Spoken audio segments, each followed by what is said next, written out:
Hello, everyone, and welcome to today's episode of Nuuli Forged. Welcome. Hello. Guten Tag, Guten Morgen, Guten Nacht. I don't know. Guten Nacht. Yeah, Guten Nacht. I've just got it. Thank you for the Pikachus. Can always count on you. We Yay, Pikachu. Yeah, Pikachus. We are down two of our glorious members tonight. But if you are new to the channel, welcome, first of all. My name is Jared, and I am the Dungeon Master Sorry. here on Nuuli Forged. These are three of my five glorious misfits. Well, two now. Tanner walked away. But I need to grab my water on the other side of the room. you're all good. We play a homebrew 5e D&D stream here, which is set in the homebrew world of Nuuli, which came out of my brain, and these people are brave enough to play in. So let's see if they survive. It'll be great. That face. Cool. So let's go around, do some quick intros. But first, I need someone to roll a D100 for me. Oh crap, is it my turn again? Yes. Give it up. This is what happens when I only show up occasionally. 13. Okay. So what happens when I miss weeks? It's always my turn to roll. Yes. Yep. Well, this will be an interesting one. So introduce yourself, your character, class level, all that jazz, and answer the question. Does your character ever want to, quote, settle down with a spouse or spouses, children, a house, etc., etc., etc.? Ooh. Ooh, creepy. Yeah. How hetero... We already know his answer. How, like, heteronormative. Like, whatever. But let's start up in this corner with Mike. Yeah, that's me. I'm Mike. I play Defect, the one and only Warforged Barbarian. Actually, no, I'm sure there are other Warforged Barbarians out We've there. met at least one Maybe. more, right? Yeah, Yes. maybe not Barbarian, but regardless. Anyways, does Defect want to settle down? Has not crossed his mind. And I feel like I say this every week. I feel like the more Defect learns about his past and certain people in his past, it may come to deciding to settle down with whoever's from my past. But again, it's just it's a matter of time until we find out if that person is still a good person or not. So stay tuned and find out with me and everyone else. Do Warforged reproduce? Who's to say? I mean, there's There's more of no them, mentioning of so they must reproducing. in some way. Yeah. Hey, Not I every couple think that about it. settles down has to reproduce. No, yeah, I but wasn't I'm thinking about curious reproducing. now. Just... They could adopt an android of some kind. There's one little Modron that got left after the Modron March, and so they just take it in. Yeah. Well, who's to say? Who's to say? Thank you, Mike. Hopping on down to right here, we got Sarah. Hey, that's me. My name is Sarah, and I play Olive, who's a half-orc moon druid. And she was kind of settled before she joined this ragtag band, and I think she might be bored if she goes back at this point. Like, she has people there she likes, and she might go back to visit, but I'm not sure she's really into going back to sitting in a cave by herself anymore, or in a cave with a small family anymore.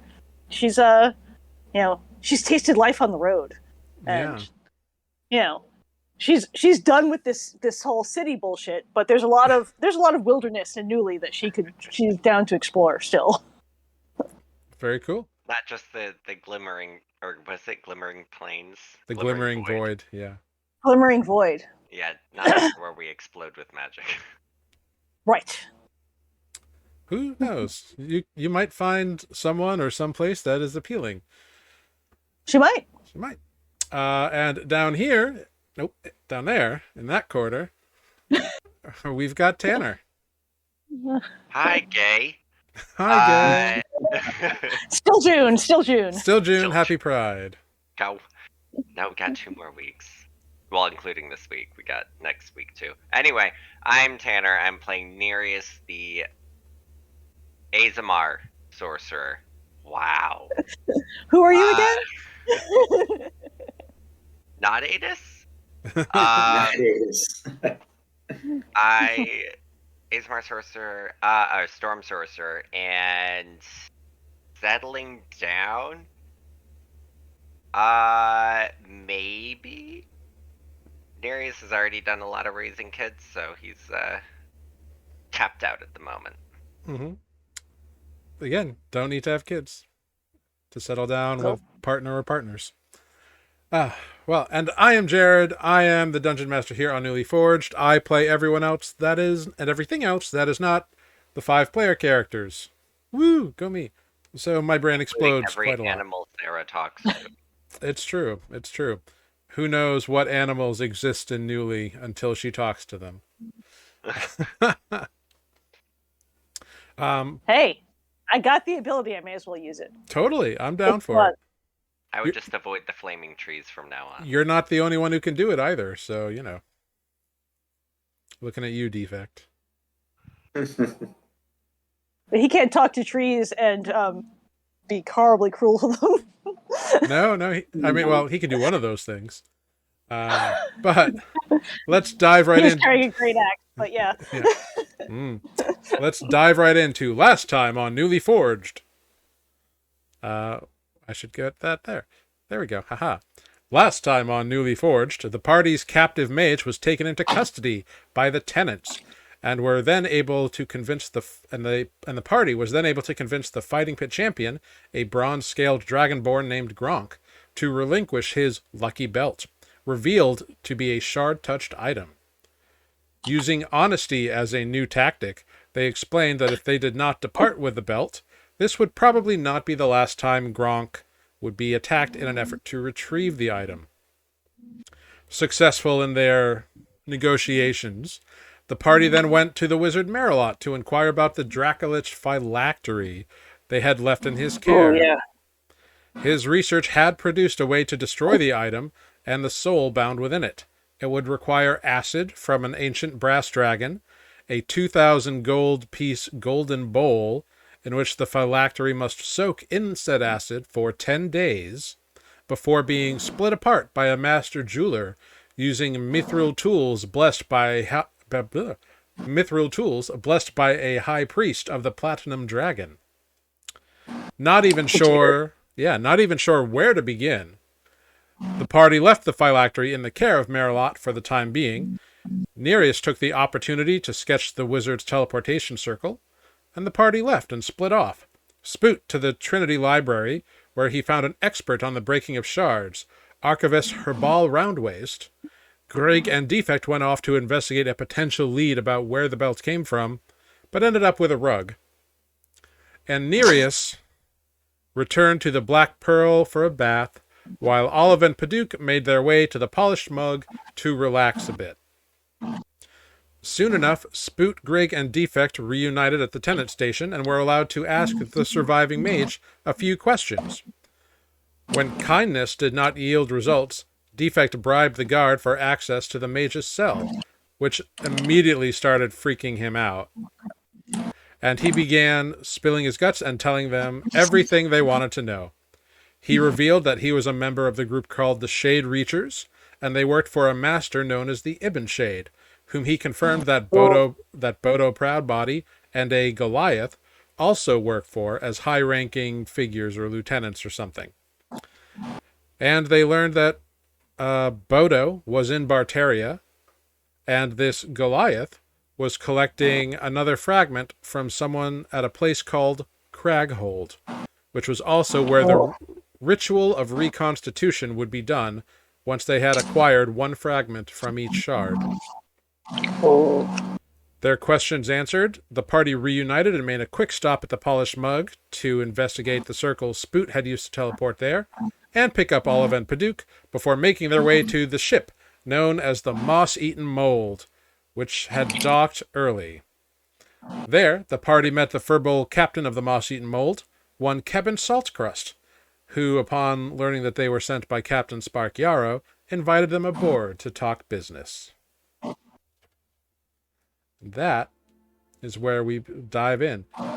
So, in the docks, you see this kind of green ship that is green not from a paint job, but is green from lichen, moss, mildew, mold that have kind of grown over the ship somehow. Yet it still seems sturdy enough to Nereus, who has some experience on these vessels. The Furbolg captain, with his blonde hair and kind of turquoise blue undercoat, has invited you aboard and is walking up the gangplank, while a human and a halfling kind of stare up at you, indicating that you should follow said individual. I reckon we should follow him. Yeah, definitely.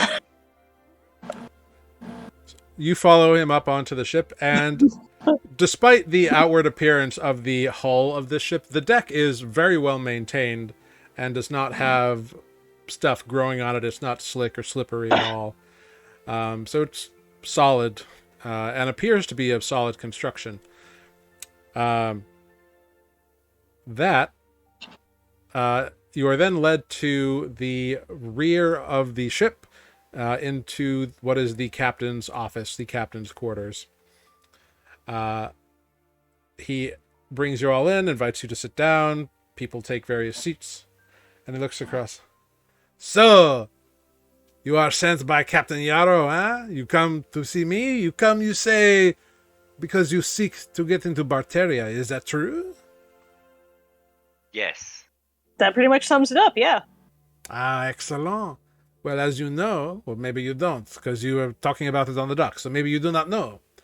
But it is very difficult to get into Barterria. Very few ships are allowed to go in there. However, I happen to know someone who may happen to know some people who may happen to be able to get into Barterria. We have to go to Skulldug Port first, Ah, right? that we do, yes, madam. Yes, my friend. You must make the proper introductions while there. Have you been to Skulldug before? I'm assuming no, right? No, never even heard of it. No. No. And why is it so difficult to go to Barterria? Ah, there are many reasons, mainly because ships are not allowed to dock there by the warlord who runs the place. That seems like a solid reason. Also, the weather is not very appealing to most people, I think. In what way? Barteria was once a very beautiful place to be, but now, ever since the new lord took over, it is all rainy and cloudy all the time, very dark and misty. The sun, she never shines. Are you implying that the current ruler is controlling the weather? I could not say such a thing. I have never been there. Fair. I only Just know not what something is one reported to normally- me, and I pass along such information. Is it just... Weather is not something you'd normally attribute to the current reigning class. Who's to say? I mean, I can do some fair tricks with the weather. Is it only the weather that's preventing us from going in, or is it like they would kill us if we tried to dock there? The warlord has put very strict restrictions on who may dock in Barteria. And Gee. I, for one, do not wish to risk my ship and my crew for people I do not know. Oh no, that's totally fair. I was just gonna say, if it's just the weather, then that's, something that's a little bit more easily rectified. There are other rumors and such things, but rumors are rumors. Right. So how quickly could we get to Skulldug? Well, we are in a very, if I may say so, my ship, she is very fast. She can probably get us up to the coast along past the wiped coast, across the Forlorn Peninsula. I would say about 2 weeks, maybe 3. If you were to do this on foot, it would take much longer. Oh, no doubt. What if Actually, no, I lied to you. I lied to you. Sorry, common is not my first language. Sorry. You see, maybe 5 days to get up to Skulldug, actually, on the ship. Oh, that's totally different. Your I was sails gonna say- are sturdy. 3 weeks, maybe by foot, yes. Sorry, yes. Your sails are sturdy, I assume. Oh, very much so. I can get us there quicker. If you can speed us along, then fair dinky to you then, huh? I'd like to take a nap first, but how much will it cost us to get there? Well, you see, we are currently unloading a shipment we got here a day early with, which will provide us with a bonus. If you are you in a rush? Do we need to depart today, or can we have the day to investigate a few potential shipments that may want to go to Skulldug? Not that such things are openly talked about, you understand. There's a bit of haste that we would prefer. If we helped you with several of these tasks, would we be able to leave sooner? We are just delivering cargo today. It's not going to take very long. The porters will pick it up here momentarily, but my crew, they are just unloading it. Right, well, I'm gonna look over at Defect. He's very strong. He could help unload the I'm gonna look back at Nereus and say, well, maybe I want a nap too. Have you thought about that? Can you make the ship go quicker? Possibly, if I swim behind it and push my legs really fast. I mean, obviously never tried, but I will need to take a nap first. Well, these are interesting discussions. Let us say, regardless of if you can push the ship faster in water or fill the sails as you claim, our way will not be difficult, I do not think. I mean, yes, we're interested in some haste, but surely we could wait till morning. I mean, they said Bodo's already in Barterria. The longer we leave him there unattended. He's been unattended for weeks now. Yes, we should try to cut that short as... Well, I mean, If he's already there ahead of us. Olive, I'm assuming, as one in tune with nature, you as well can control winds. I think I probably could. Alright. Particularly if there's a nap involved. Oh, well, not just that, like, magically. It's a 5th level spell. Yeah. I just need to take a sleep and prepare it. Well, if we... Unless we're interested in snow. I If could we, do snow right now. Snow would not be very helpful, I do not think. No. Would we be able to set out at first light, then? Yes, of course. We will sail with the tide then. Now, normally for passengers such as yourself, if we are running a cargo run already, it is but 3 gold per passenger. Not so bad.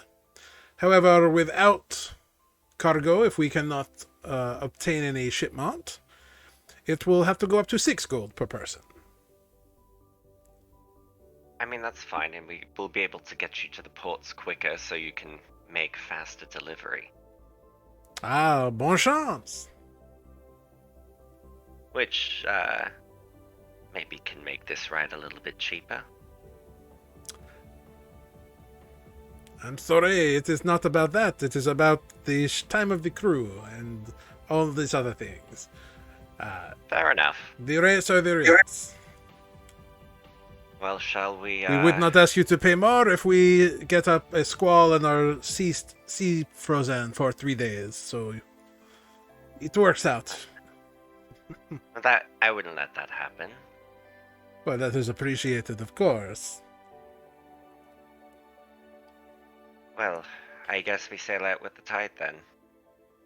Ah, yes. Do you have quarters here where we stay, or shall we just meet you here at the docks?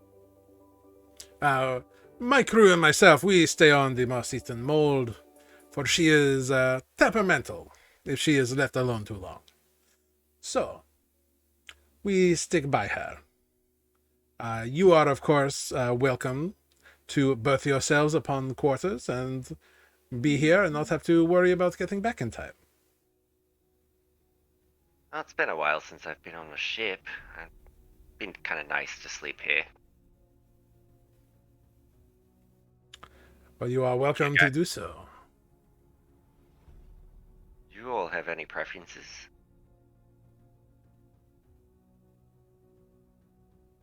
I mean, if we're gonna leave at first light, would be nice to not have to commute here. Yeah. What time of day is it right now? It's evening? It's afternoon. Oh, okay. So, like, you could have time to, like, go do a couple things and come back or whatever. Well, maybe we can go pick up some provisions and then come back to the ship and then bunker down for the night.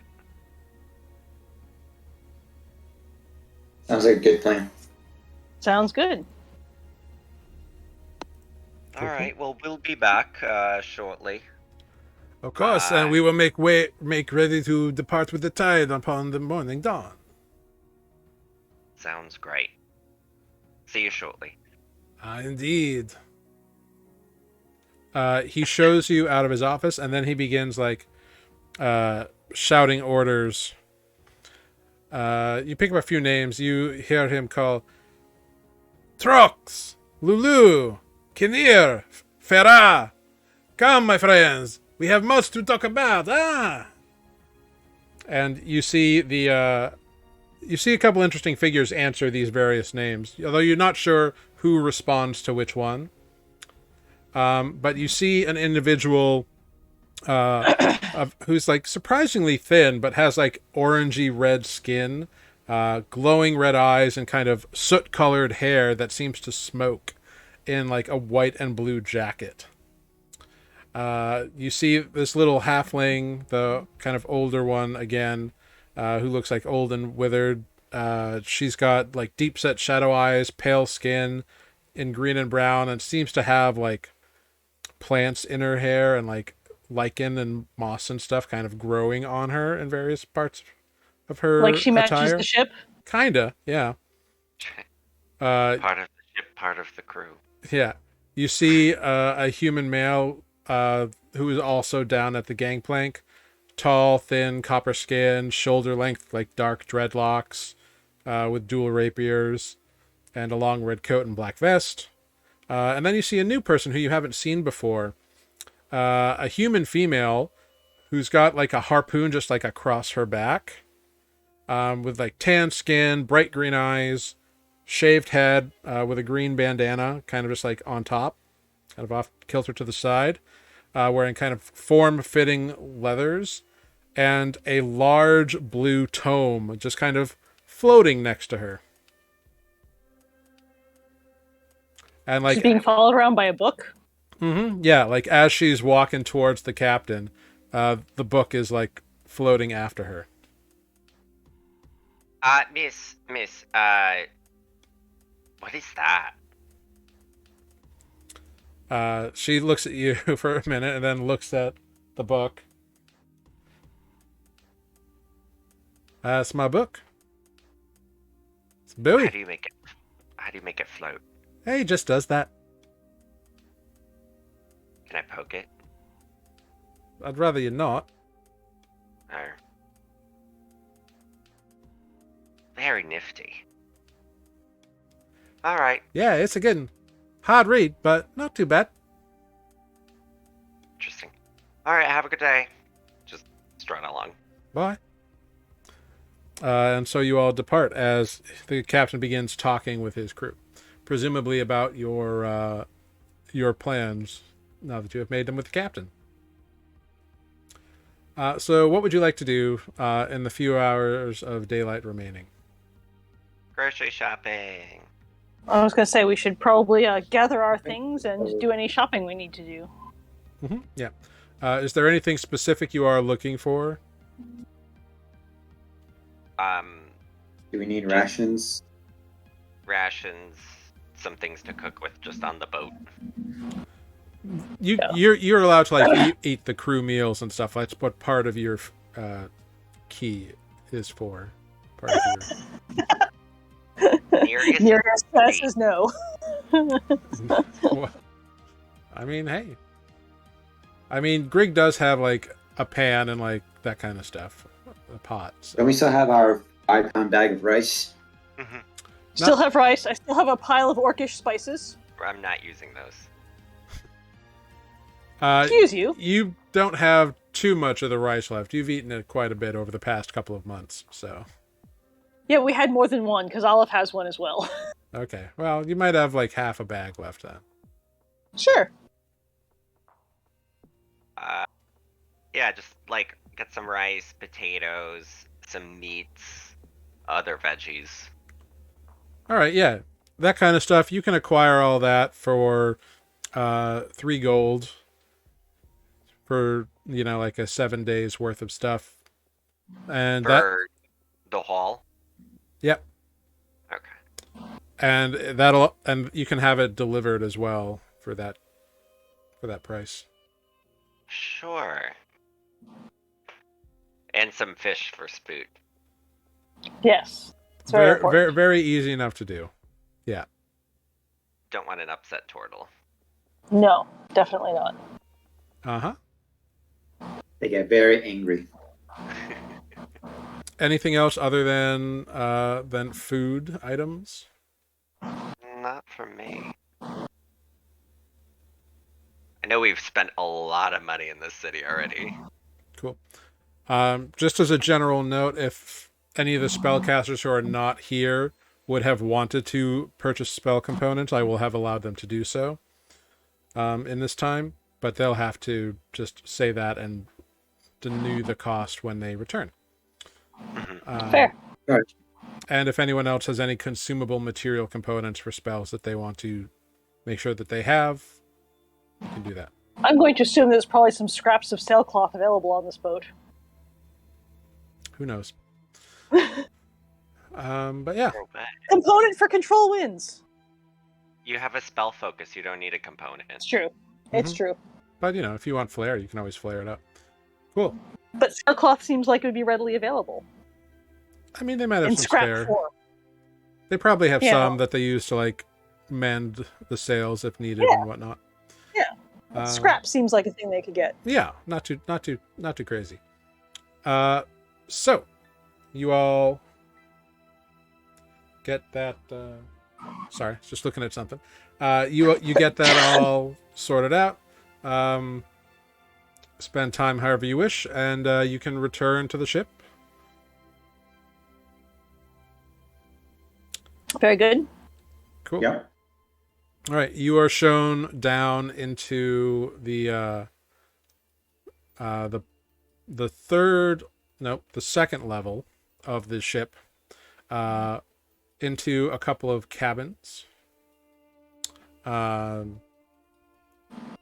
no. How many? There's 5 of you and Paduk. Yes. So you're actually shown into the cabin on the front of the ship on the main deck. It's got 4 beds in it. And when you are shown into this room, they say, "Is this acceptable? I do not know if your automaton sleeps in their bed or not." I do not. Nor does our turtle, for that matter. They just kind of sit there. Cool. Oh, actually, it's not the captain who's showing you around. It's the human male with the copper skin. Sure. Well, that being the case, then you'll have a spare bed. Or sounds like Why do I go British to everything? That's not what I'm trying to do. I guess it'll just happen to be fine then. I'm sorry, sir. What was your name again? My name's Kinnear. I'm the Kinnear. bosun on this ship. Excellent. Good to make your acquaintance, Kinnear. Indeed. Now, if you all be requiring anything, just give a shout. I'm sure someone will be along to see to your needs right quick. Thank you. Of course, Greatly of course. appreciate it. Of course. Have a good rest now. And he leaves you in the cabin.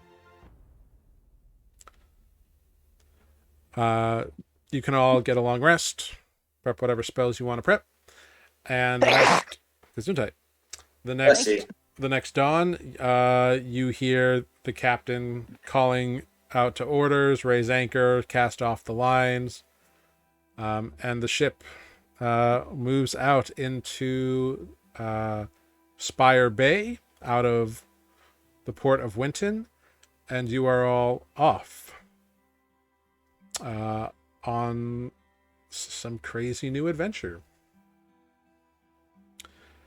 The first hour or so is pretty easy going. Getting out of Spire Bay takes a couple of hours, but isn't so bad. And you probably by like noon or so, you can see yourselves beginning to crest around the edge of a peninsula with a very large kind of elaborate lighthouse on it that the top is kind of crumbled in. So it doesn't look functional anymore, but you can't imagine any other purpose it would serve other than a lighthouse.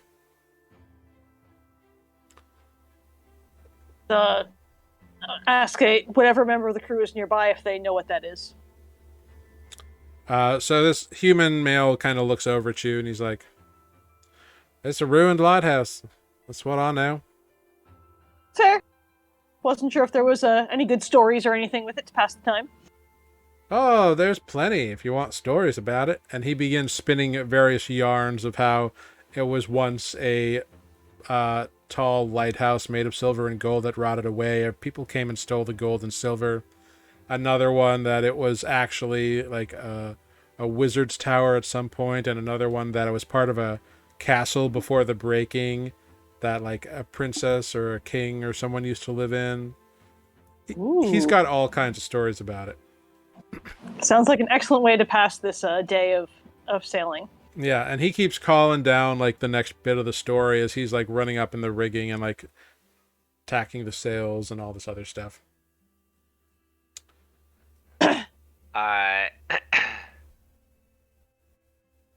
Yep. Is the captain on the deck? He is, yeah. Captain. Yes. Is everything ready to go? Of course, we've been sailing for hours. Right, I just mean... Okay. Well, Nereus is just going to float up a little bit momentarily, and around the ship, winds are just going to pick up and just fill the sails. Cool. It does so. And the ship's already moving pretty quickly. It seems like it's designed to do this. Very wide sails on a smallish ship. And you bolster it with your, is this, which spell is this? Winds. Control winds, yeah. Yeah, I'm picking strong winds. Yeah, so you fill the sails and they go almost to bursting, it looks like, and the captain starts laughing. This is great! We should have you on board all the time. You want a job? Maybe after our adventure is over. Fair enough. And he seems to be having a good time. You see that red-skinned individual with like the soot-smoking hair is standing next to the captain and kind of talking to him during this whole process, and the captain's nodding, and it seems like they're probably talking about like navigation or something. But fair. Olive's going to wander over and say, "Hey, Nereus, when you get tired, I can pick this up." Sounds good. I can do this at least a decent amount during the day, but we can alternate. How long does it I've last? got 2 hours. I've got 2 hours of it, so we can It's take an turns. hour, Okay. but because of fun sorcerer stuff, I can do it a bunch. Mm-hmm. Olive can do it twice, so when you get tired, I can pick it up for a little bit. Sounds good. I'm sure I'll get a headache at some point. Fair. When you're ready for your nap. Yes. Well, so with your aid, the both of you, the various time, you are able to sail quite a bit that first day. You get around the edge of the Forlorn Peninsula and kind of start heading up, up past the Wiped Coast. Cool. So you begin heading on up that way. You see that the Forlorn Peninsula, as you kind of skirt around it, the landscape of it is mostly barren rock and like crunchy soil and like maybe dead trees kind of withered out, like trees that have been exposed to too much salt water and are kind of like rotted and crumbly. Various like bits of seagrass and seaweed kind of sticking out of rocks occasionally. There's no like sandy beaches here. It is desolate, for lack of a better term. And seems appropriately named. It looks very forlorn. Like, we're not missing any especially good scenery by failing to walk it. No, not at all. But yeah, so the Forlorn Peninsula lives up to its name. I can do a total of 7 control wins per day. So you can do like all day long. And Olive has 2, so that's 9 hours of increased speed. Very cool, very cool. Awesome. That's assuming we don't hit combat. Right. Yeah. It is a concentration, it's true. Well, no, just like I would have to use spells for other things. Yeah. Cool. So yeah, the first day goes by pretty easily. You are all introduced to the officers on the crew, at least. You've already met Kinnear. He's the bosun. Mm-hmm. The red-skinned, smoking-haired individual is named Handsome Trox, and they identify themselves as fire-touched, which, for mechanical purposes, is a fire genasi. What was their name again? Handsome Trox. Trox. They go by Trox, but they are called Handsome Trox. Like, you know how they get pirates and sailors and people get nicknamed, all kinds of stuff? Right. Yeah. The halfling, the kind of older-looking halfling that you saw, spends most of her time below decks, but does come up occasionally. And she's introduced as Lulu Riverbed. And she is the quartermaster. Trox is the first mate, if I didn't say that. Olive would like to hang out with Lulu and talk about the lichen and things. Oh, yeah, you come on down. We have a big talk about it. It'll be great. We don't need to roleplay at all, but Olive would hang out and chat with her about, moss and lichen and, how it makes the boat so pretty without slowing it down. Oh, I have many secrets. I learned many things in the bayou where I'm from. Let me tell you about them. And you have this conversation. I make the wind go a little bit faster around my head so I can drown out the conversation. Well, that conversation happens below decks anyway, so. Oh, okay. Olive's just making friends here. Mm-hmm. She likes plant people. Yeah. What do you want? What do you want from her? She's a druid. Yeah. The human woman who had the harpoon across her back in the floating book, she is introduced as the weaponeer, and her name is Fira. Fira, yep. It's an interesting title. Mm-hmm. Weaponeer, huh? Yep. Are there ballistas or mangonels on the ship? There aren't, but there are places for them to be. Okay. So a floating spell book, and we have missing. At one point, she does, after the initial meeting, once you're like out to sea and everything, she does introduce her book to Nereus because he asked. She introduces it as buoy. Like a floating buoy. Yeah. Does it talk? It doesn't say anything to you. Hi, buoy. Just floats there. You'll have to forgive him. He's shy. Why does she go Irish? I can't keep her accent straight. Too many accents in my brain. Aww. We're all shy at something. When it's Olive's next turn to blow the wind, she's gonna ruffle the book's pages a little. Don't you dare. The book's not anywhere near you when you cast the spell. Like it sticks close to Fira. Alright, fine. Yeah. It's never more than like a foot away from her. Like it gives her like about 6 inches of personal space, and that's about it. Oh, it's clingy. That is very clingy. Mm-hmm. There's other sailors that are on here, but none of them are officers. They're just kind of doing things. Sure. But those are the high-ranking folks on the ship.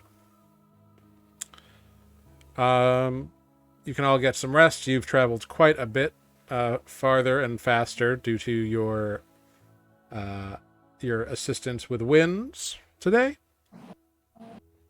So the next day, everybody gets some rest. The night crew kind of keeps the ship moving along. The next day, somebody go ahead and roll me a D100. Alright, you did the question. I'll take this one.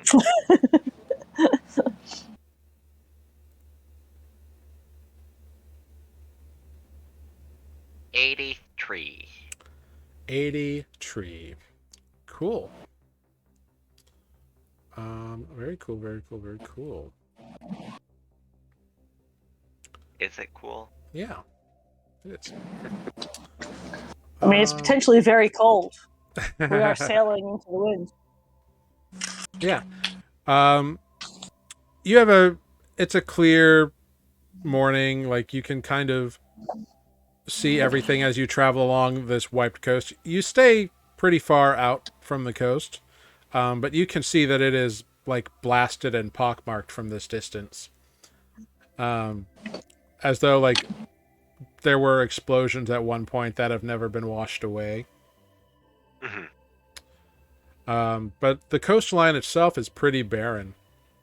Even from this distance, you can make that out as you travel kind of out and around the wiped coast.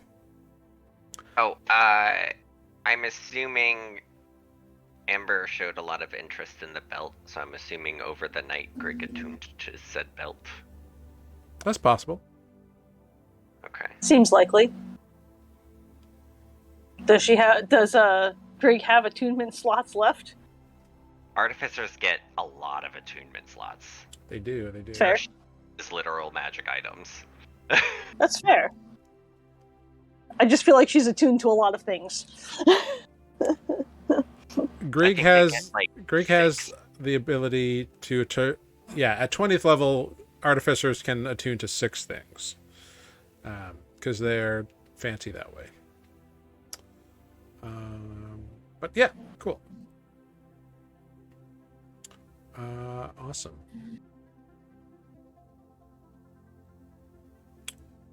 Cool. The day goes on. You can use up your various spell slots to aid the ship. Doing so, you move quite quickly. And it seems like any time that there's like a cautionary ripple, you have bypassed it very quickly by the time anyone seems to be worried about it. Like a ripple in the waters? Mm-hmm.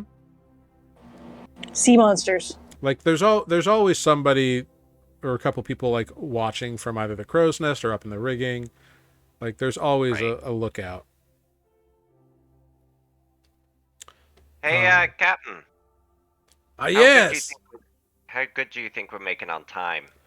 We are doing quite well, my friend. I would say if you keep this up, we might dock as early as tomorrow evening. Although it'd be a little difficult to get into port, but we can figure it out. Are they expecting you at a certain time? Ha! Skulldog expects everything and nothing. Sounds chaotic. It is a place where people go to be hidden and forgotten about. It is not a place where people go to be noticed, if you know what I mean. Fair enough. I mean, I hadn't heard of it at all, so... Well, I can tell you quite a few things about it if you are interested. Sure. Well, the people who go here, like I said, they desire to be forgotten by the world for misdeeds or crimes, or sometimes just because they do not like society. After 1,000 years of crazy spell storms, the last 25 or so have been very hard for some people after the spell storms have stopped. And so some things have happened that maybe people are not proud of, you know? The town itself is called, it's more of a, what you say, kind of a ramshackle of various buildings set amongst a collection of rocks and broken cliffs. The cliffs and the rock faces, they look as though they are the image of a half-buried skull. It's very imposing. It's where the town gets its name, you see. Interesting. So I will probably be the fanciest thing in there. No offense intended on this, but you do stick out, a very handsome individual such as yourself. I do my best. You know, first impressions and all. Of course. And with such delicate skin and very dark tattoos, it is quite striking. I appreciate that. I mean, skin used to be darker, but I haven't been on the seas as much. That will do it. Now let's see. In the town, there is but a single inn that you may find some respite at. It is called Tideswill. It is not too difficult to find, and it's not anything fancy, so do not expect anything like the Black Pearl. Oh, that's a shame. That's okay. There are plenty of things about the Black Pearl that we don't need to see again. I personally very much enjoyed those baths. Aren't they great? Captain Yarrow, Baths are fabulous. But I could do without, the people staring at us every time we come and go. That is just classy Nick. It is his job. I mean, aside from the fight that I started in the bar, there was no trouble there. You started a fair. fight in Captain Yarrow's establishment, and yet you Yeah. live. Oh, she I'm must currently really like paying you. for my mistake. We have 2 jobs in Barterria. One is one for her and ourselves. Well, say no more. I do not want the details, but you are lucky to get out alive, my friend. The captain, she is good-natured most of the time, but has a very serious temper. I honestly have not been that afraid in a very long time. You are wise, my friend. Indeed. She can be intimidating, for sure. Yeah, I mean, I believe she somewhat understood the situation because somebody was messing with one of our party members and holding them hostage. She set up the contact, but the contact wasn't being agreeable. And, you go to certain lengths for your crew. Of course, but one must always be mindful of one's location. No, fair enough, and that was my mistake, but there was a part I feel that she understood. The captain, she treats her crew very well. Such things she would understand, but business is business. Oh, and of course, and I've learned that memory is even business there. Wynten is a place where everything has its price, my friend. I've learned. And a lot of it is a fairly high price. But if you ask the right questions, you get well worth the information you seek. Of course. But I hope that we don't have to spend like that in the near future to build up the reserves again. Well, I am sure you will have some amount of success in your endeavors, at least for your sake. I hope you do. Hopefully.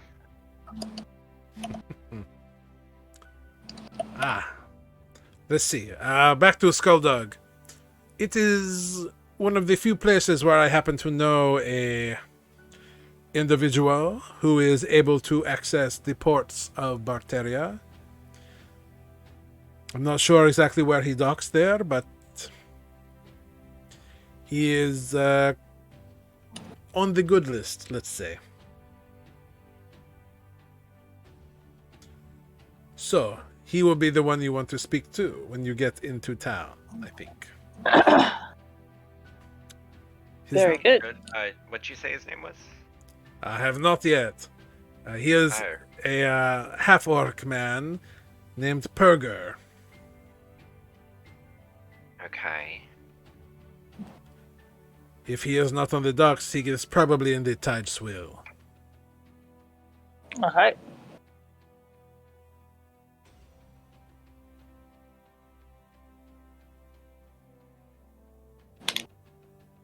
And you have the feeling he'll be able to get us in, if anybody? If anyone can, it is old Purger. Used to have a thriving business a few years ago, and things went south, and so he relocated. A few of us know where he is now. Uh-huh. Sounds good. Hopefully, get this to work out for us. I wish you nothing but the best.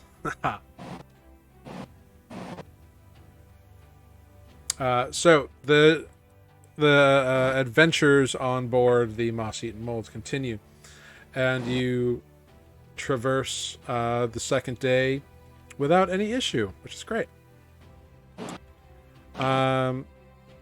Get in your rest. The night crew does its job. You wake up the next day. Somebody roll me a d100. Mike, it's all you now. Your My turn. Yes. All right. Big money, no whammies. 68. All right, cool. Yeah. So with all of the wind and everything that you guys are doing, you're making a very nice time. Excellent. Bypassing the wiped coast. And after a few hours, late morning about, the captain is like, we may want to cut back on speed. We are getting to the rocky shores ahead. So you can stop using your spells. How many would we have used by now? A total of 4, let's say.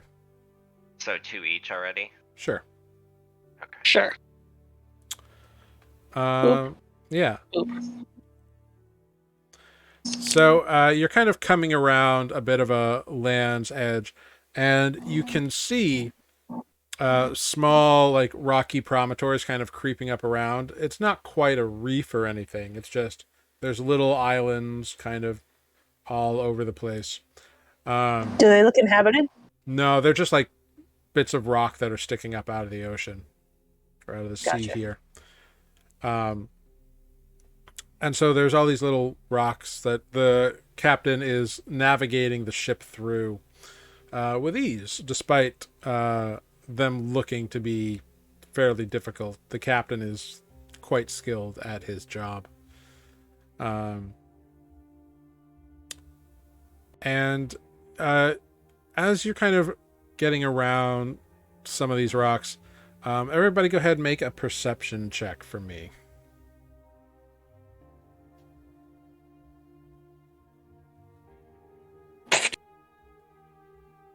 Olive's still below deck chatting with Lulu, apparently.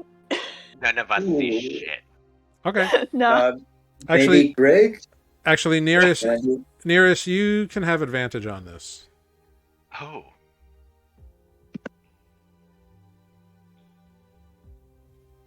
If Greg's involved, they roll a 16. They are busy working on things. Okay. Oh, we have Paduke. Paduke just rolled a 27. I forgot about Paduke. Yeah, Paduke's been hanging out up in the crow's nest, talking to one of the sailors up there. That poor sailor. He comes down and he's like, I've just been having a great time talking with Pag up there. And I noticed something like far off in the distance, like way ahead. There's like just kind of clouds, like gray clouds that are just not moving. Like storm clouds? No, they're not Or like like dust they're not black angry clouds. They're just like thick heavy clouds. They're just like gray. over the water? I don't know what they're over. I just see them on the horizon. Fair, fair. Captain, our friend here says that he sees some clouds that don't look like they're moving. Those what he was speaking of. Yes, those would be the outer limits of Barterria's reach. We are trying to avoid such things. Alright. They don't reach Skulldug. It's purely around Barterria. That is correct. Well, it Barterria, says they're over there. Barterria is made up of many islands, you see. Most of them are not inhabited, but the main 2 or 3, they are, from what I understand, quite miserable. Sounds like a great place. I'm sure you will have a great time. Yeah, we should probably Nothing try says to get we're a this. fabulous island nation like we have shitty weather all the time. Hey, that weather looks very lovely. Different strokes, I suppose. Takes all kinds to make this planet work, I guess. Now, if you'll excuse me, I must get back to helping trucks navigate the channel. Of course. So hours go by, and you eventually kind of sail between 2 large land masses. And then late afternoon, just about sunset as the tide is swelling in, you pull up to some docks at a very kind of, for lack of a better term, ramshackle looking place. This pier is made of what appear to be old ship masts that have been kind of hammered into the ground, and it appears rickety, and it's lashed together with old rope. It seems serviceable and functionable, but not too in depth, or not. We shouldn't jump on it, is what you're saying. It doesn't seem the sturdiest thing ever created. No. And indeed, looking out past these docks, you see these cliffs and like rocks and whatever. And as you're looking at them, they don't look like anything until you get into like a front-on view as you're pulling into the dock.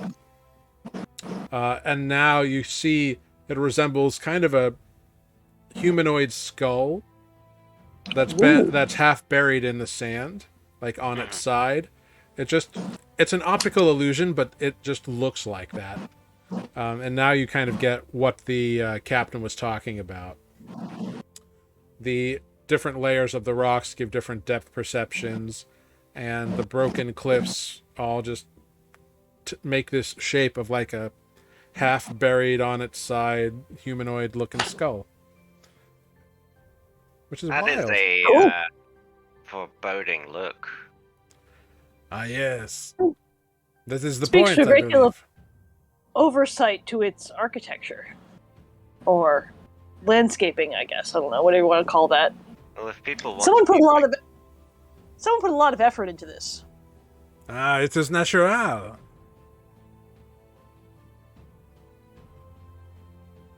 So sure I believe that. Yeah.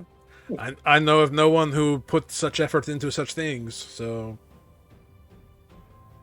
Me either, but somebody, it certainly looks like it was guided. There are many strange things that occur naturally that appear to be guided and are yet just happenstance. Faces in mountains, various shapes of clouds, perhaps. It is all strange. I suppose you may believe in gods that do such things, but for me, I just take it for what it is.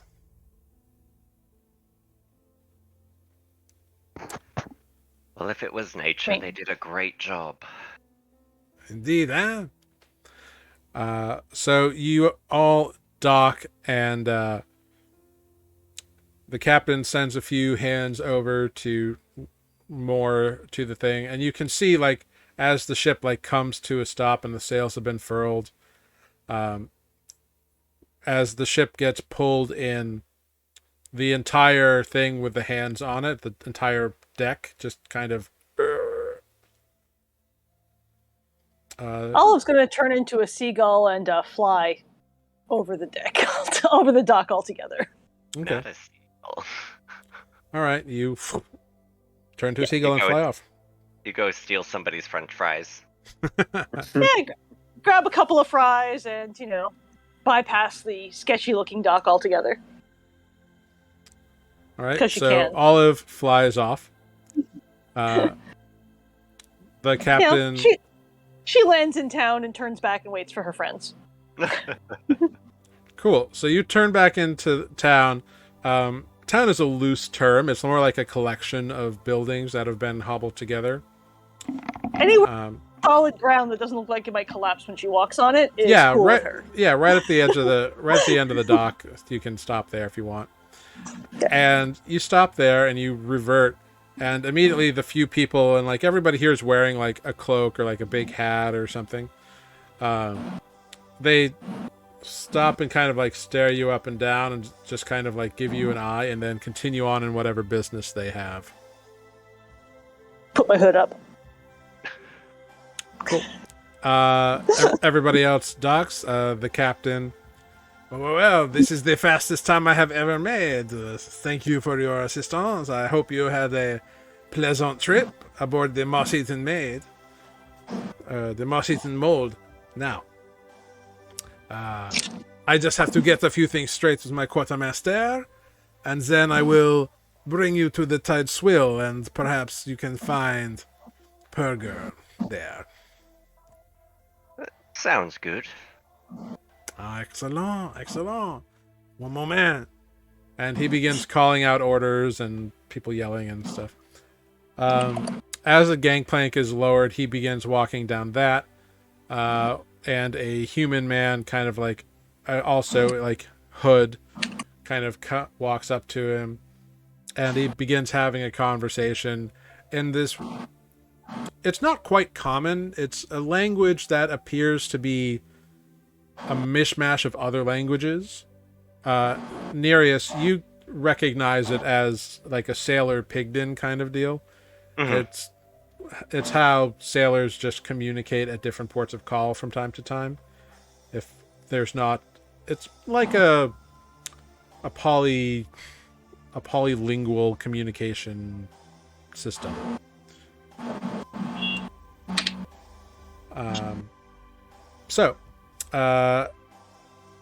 Shortly enough, his crew starts bringing a few cases of things off, and the captain waves to you to come join him. And he leads you all off to the edge of the dock where you pick up Olive. The whole time as you're walking down this dock, it is like you can feel it swaying under you like a suspension bridge, but the captain doesn't seem bothered by it. Olive and the Duke are just like chilling on some logs or whatever they're rocks, chilling out. Mm-hmm. I see you need to keep your sea legs even on land here. One gets used to such things, you know. And Skulldug is not a usual port of call for most people. It is very, like I said, it is very much where people go to forget about things. I mean, very clearly can tell that. Ah, yes. He kind of turns around, and there's a couple like smaller ships like in the harbor that you can see, and he points to one of them. That ship right there. That is the Honest Tide. That is the ship of Purger. So we know he's in town, eh? That's great luck. Now, let us make our way to the Tide Swill. And you begin walking through these streets that are... They're more like paths that have been widened by people walking on them in a variety of times over and over again. And less like really made, like thought about roadways. It's kind of like wherever people walked became a road. So... heading up this way, kind of around a few of these buildings, you come to one that is nestled against the base of one of the cliffs here. And it's built out of stone and like various bits of timber and lumber that have probably been salvaged off of something. A ship, maybe, who knows. And it is got a roof that is like slate, like lined with slate. And there's like just... it looks like seaweed just kind of growing off of it. Or like maybe it's been thrown on it. I don't know. It's weird looking. It's just a weird note. But it is small. But Kevin goes right on in through the door. And what you enter is a dimly lit, dingy, very dive bar kind of thing, like very much one of those bars where like there's no overhead lighting. It's all just little like candles in like little groups at the bar, or like a little lantern on a table. It's all very like low light in here. Part of me wants to turn the lights on. Olive loves it. She thinks it's great. I want to turn the lights on and get cussed out by everybody. The captain goes up to the bartender, this human man with like multiple like scars that have healed over and maybe a burn mark or something on his neck and face.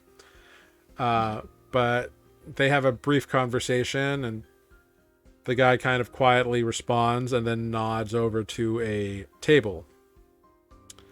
The captain kind of, thank you, my friend, brings you all up over to this table, where sitting at this table, drinking a massive tankard of ale, there is a half-orc male. Ah, Purger, my friend, it has been too long since I have seen your smiling countenance. The half-orc looks up. Oh. Hi, Cabin. Ah, hello, my friend. Please allow me to introduce my friends here. And he introduces you all. They, I think, are potentially in need of your services.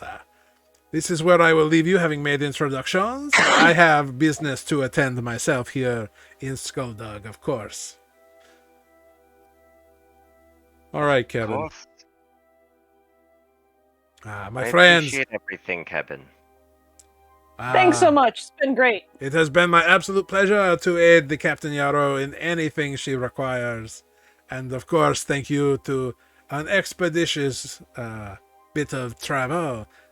If you ever get tired of this land-loving life, you come find me. I'll keep you employed. Oh, I promise I'll look you up. That's a good lad, huh? Be good to have a nice smiling face such as yours on the ship, And he kind of nudges you and winks and kind of bows to you all. And as he walks away, you see his like leathers, armors are just swaying with him, and you notice his tail kind of like just does a little like curly flick as he leaves the door. And you are left alone with this half-orc man who's looking up at you all. Well,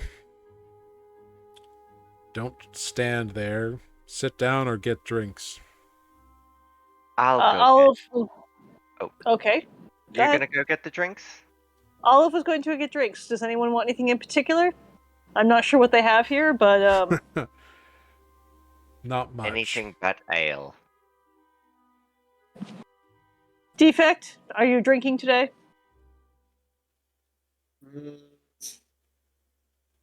Yeah, Defect will say. I mean, Defect doesn't want to drink, but he's recalled times when he's been harassed for not drinking. So he'll take a whiskey. Olive will go up to the bar and inquire as to what they might have that might please Nereus's refined palate. Said anything but. The guy looks at you and he's like, we got hooch, we got whiskey, we got ale.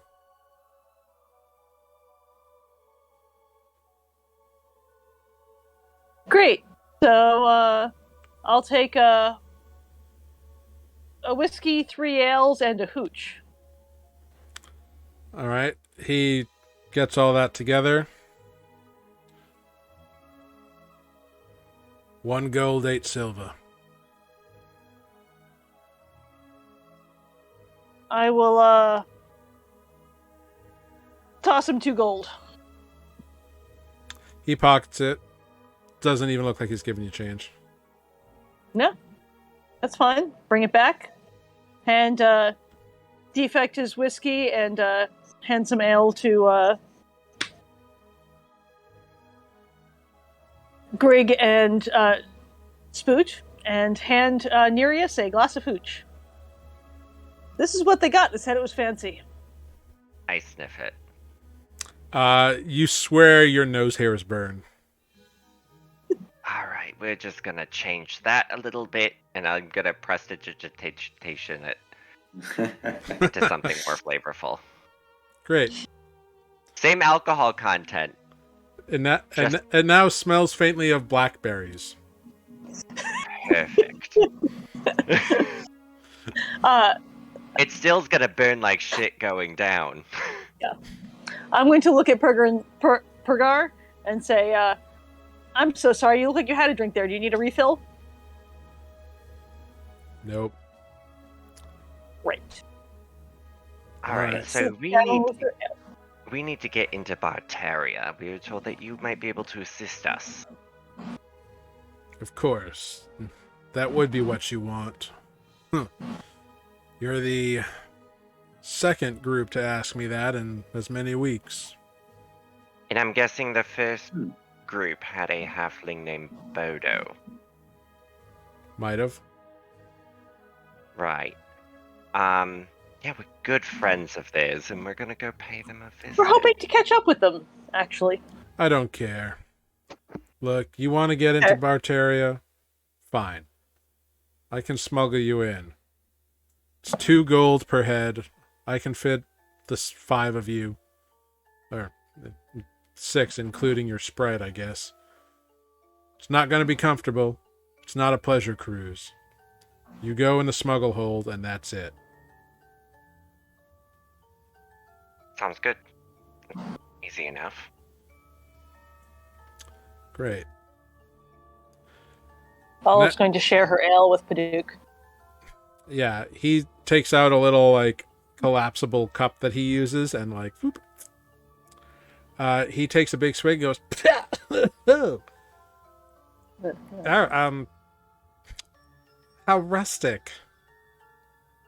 Go sit Hey. on Nereus's shoulder. He made his fruity. Yeah, if you want a little, take another cup. I'll do something. I'll make his taste like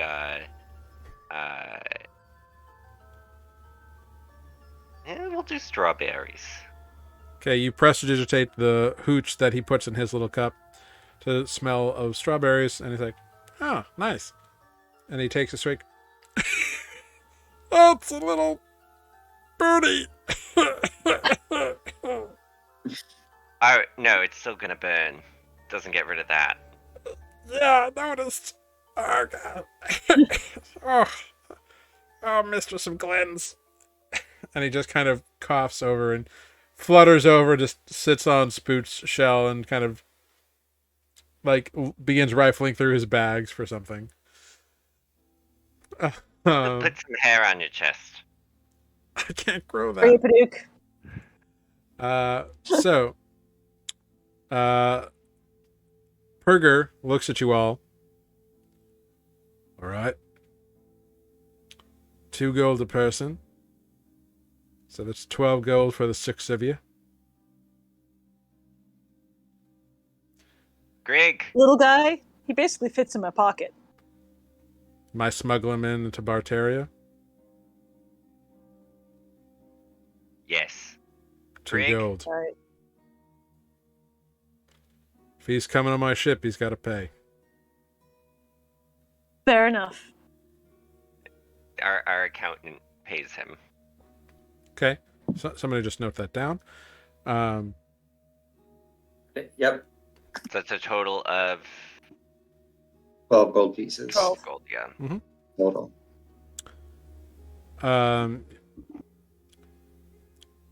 I set sail in 2 days for Barteria. Be on the beach at dawn in 2 days. Get in the skiff. We'll haul you out. All right. He finishes his mug and brings his tankard up to the bar, drops it there, and then walks out. I'm assuming there's only one beach in the area. I mean, there's the kind of coast is like beachy. It's like one of those rocky beaches. It's not a sandy beach. Mm-hmm. But Okay. probably anywhere like on that shoreline is going to work. All right. Watch me. We show up to the wrong beach. Cool. It looks like we have 2 days. This town looks like it has a ton of things to do. Apparently, this is the only place to stay in town, so I reckon we ought to probably get some rooms. Yeah, well, you all do that. What? How is the weather outside? The weather's fairly clear. It's a little windy, but that's not unusual on a coastal town.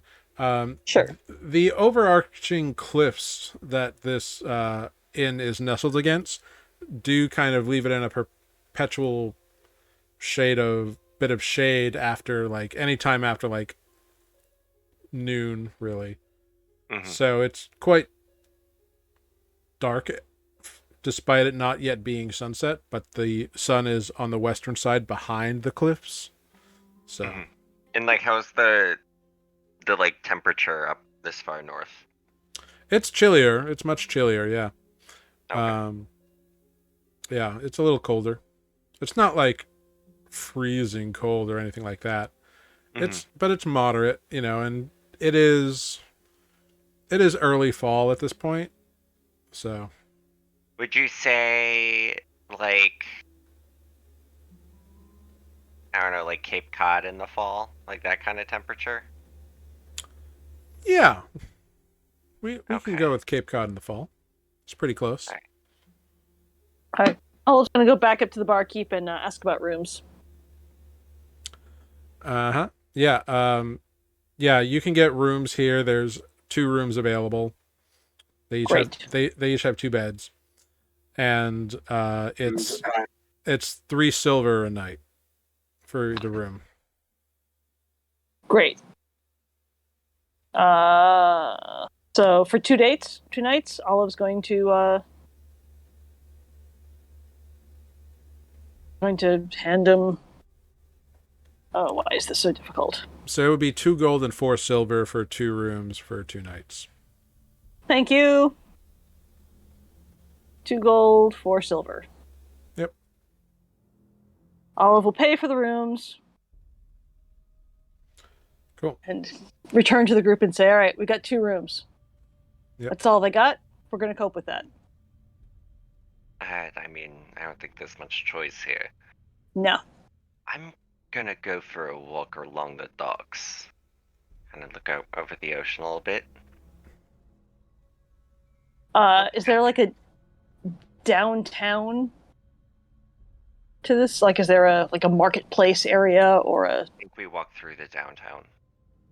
You walk through a place where there were some like stalls up, but they were very like ramshackly stalls, like.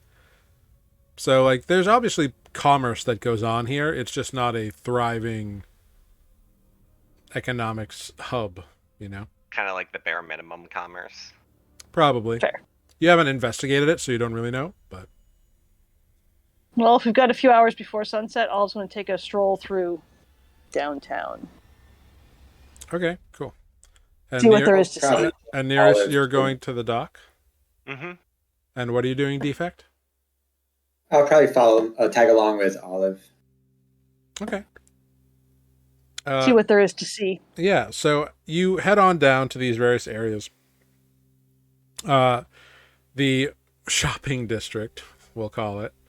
The shopping district is very lackluster. It's a lot of like old sailcloth canopy stalls where there's some bits of like fruit and vegetables that people have like grown maybe in things around town, like just in little like plots, or maybe they've shipped them in. It's hard to say. There's a lot of like fish and a few people selling like shellfish kind of stuff.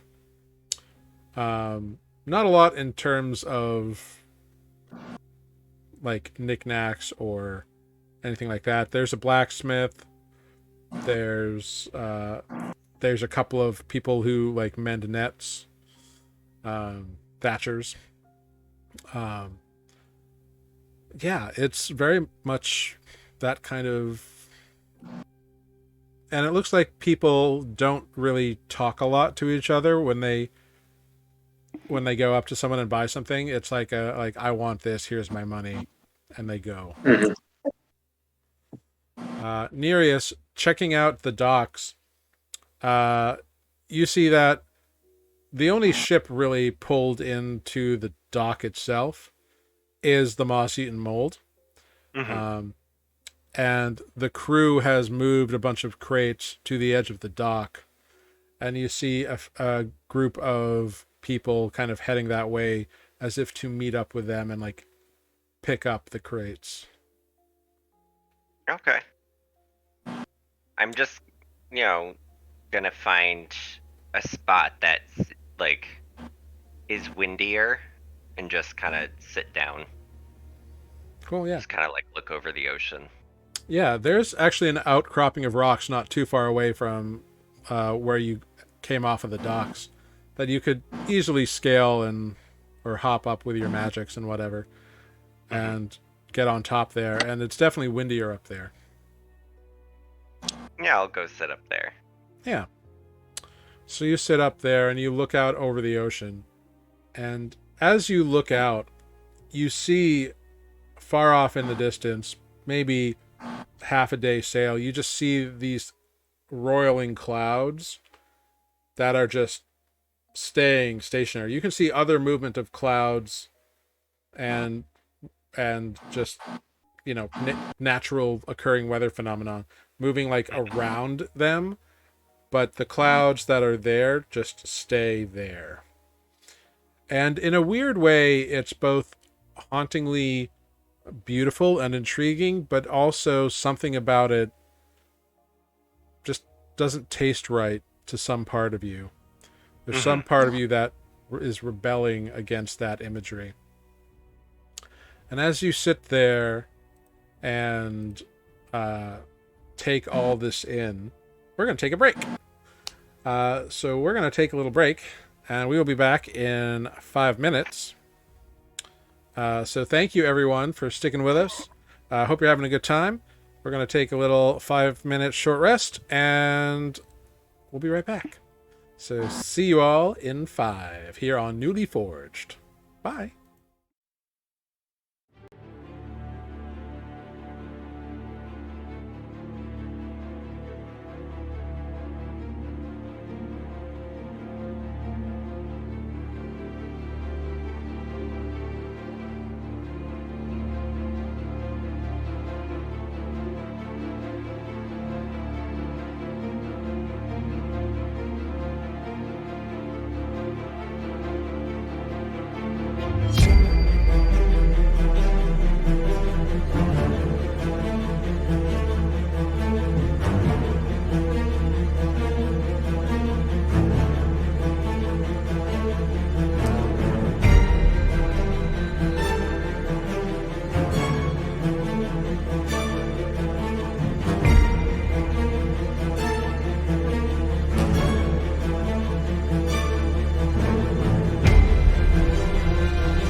Hello, everyone. Welcome back to Nuuli Forged. Thanks for sticking with us as we took a little break.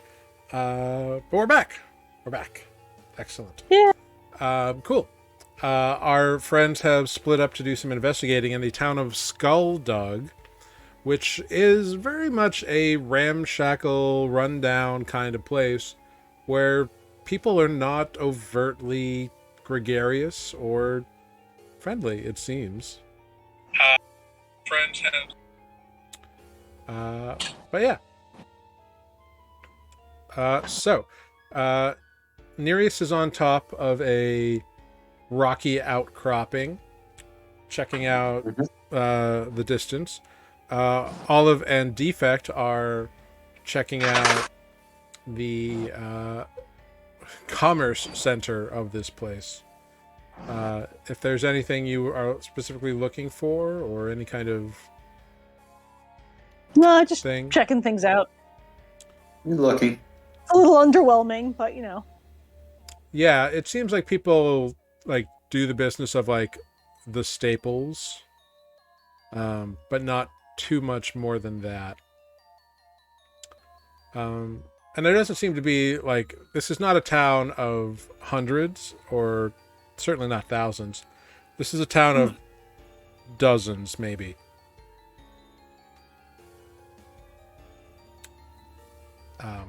But yeah, that's what this place is. You've paid for rooms at the inn. Unless anybody wants to do anything specific during your tenure here, we can move time along. I'm just going to swap out some spells again as we rest. Because if we're going to be stuck in the hold, it seems like good berries might be a handy thing to have. Cool. They do go bad after 24 hours, just so you know. Yeah, that's why I'm going to re-prepare the spell so that I can continue to... Cool. All right. So, 2 days go by, and you awaken pre-dawn for your meeting on the beach. The six of you show up there, and a human man is there waiting with a large-ish kind of rowboat, for lack of a better term, expecting you. There's two humans, actually, in this boat. They confirm that you are the people that they are waiting for, and they usher you in and begin rowing you out to what looks to be a fairly well-maintained ship. It's not in pristine condition, but it's definitely serviceable and is well kept and clean. As you approach, you see printed on the bow in faded leathers, a couple of like chipped paints, Honest Tide. You climb up the ladder on the side of the ship, and Perger is there waiting for you. Good, you made it. Come on, let's get you into the hold. And he leads you down into the down 3 sets of ship stairs into the bottom hold, and removes a false wall and has you all get in this little cubby. It's very much a smuggler's den. There's a few other like crates and stuff in there, so it's going to be tight with all of you in there, but you all fit. And then he closes you up, and you hear the shuffling of something back in front of the door. And not too much after that, you hear the clanking of anchors being drawn up, and Nereus, you can feel and tell that the sails are unfurled, and you begin your trek over towards Barterria, presumably. Did he tell us how long a trip this was? He didn't. Olive would like to examine the doorway they came through. Is there a gap under it, or cracks around the edges, or anything of that nature? There's some slight like lines, but it's designed to not look like a door. Sure. But is there like a gap underneath it, or?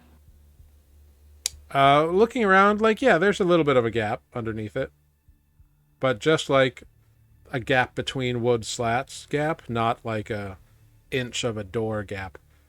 Because it wasn't like a door that Sure. opened; it was one that he like removed and then like redid. Sure. Olive's going to pass around good berries to everyone, since it seems like consuming quantities of food might make this a even Good more idea. unpleasant place to be. Mm-hmm.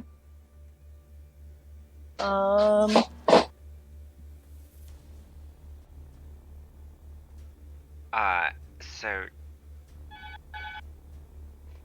my doorbell. I will say that upon closer inspection,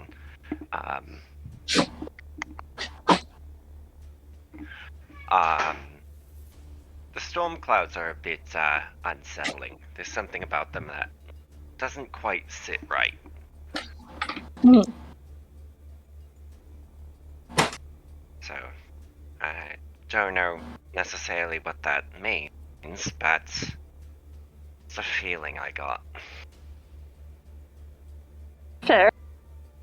I mean, we're all trapped in here. I could turn into something tiny and go see what's going on out there, I wouldn't push our luck with this one, at least currently. but it doesn't seem like it, makes much difference. It's up to you.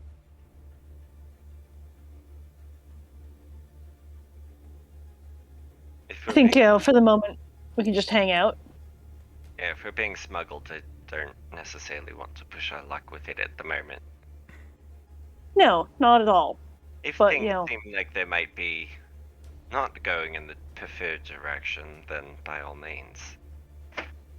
Oh yeah, no, I'm not in any great rush, but just there is a slight gap under the door. I could be something like a spider and just go check out what's going on out there.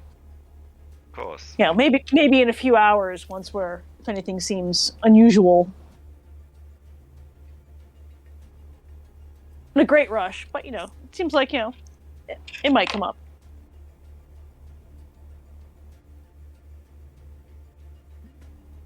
Cool.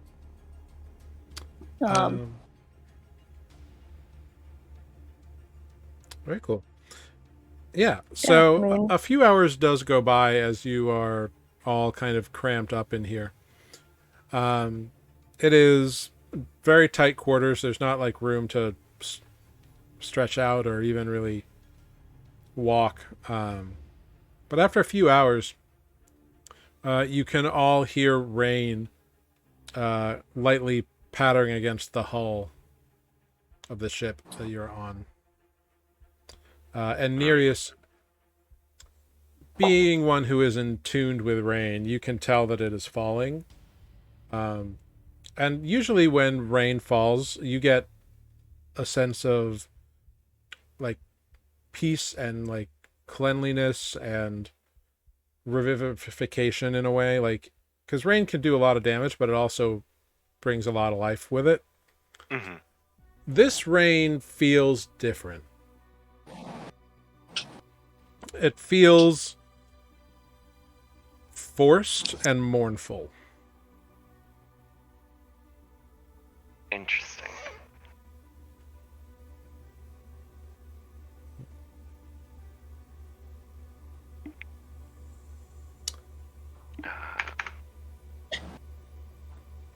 Continuing on, unless you want to do anything at this moment. No, just chilling. Cool. A couple more hours go by. You figure you've been on the ship it's probably about midday. You hear commotion up above. Everybody can go ahead and make a perception check. It's auditory if anybody has any advantages to that. Olive rolled a natural 20 Excellent. for 24. Excellent. Natural 20. Fantastic. So Duke rolled 19. Yeah. Not a whole lot to do here besides listen.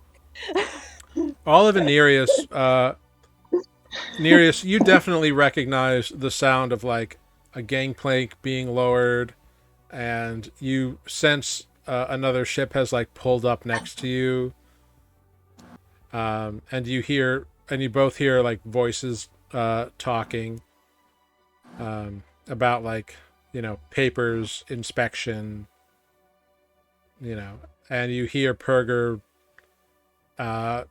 like answering back, like saying his name, ship name, all this other stuff. It sounds like there's some kind of inspection going on board the vessel. Mm-hmm. And you hear many booted feet like begin moving around and searching through the wall next to you. Probably a good half hour goes by, and then the booted feet go back up the stairs until they get back up. There's more communication with Perger, and the two of you can just barely make out the voices because it is a ways away, but you're also right by the hull of the ship, and it kind of carries.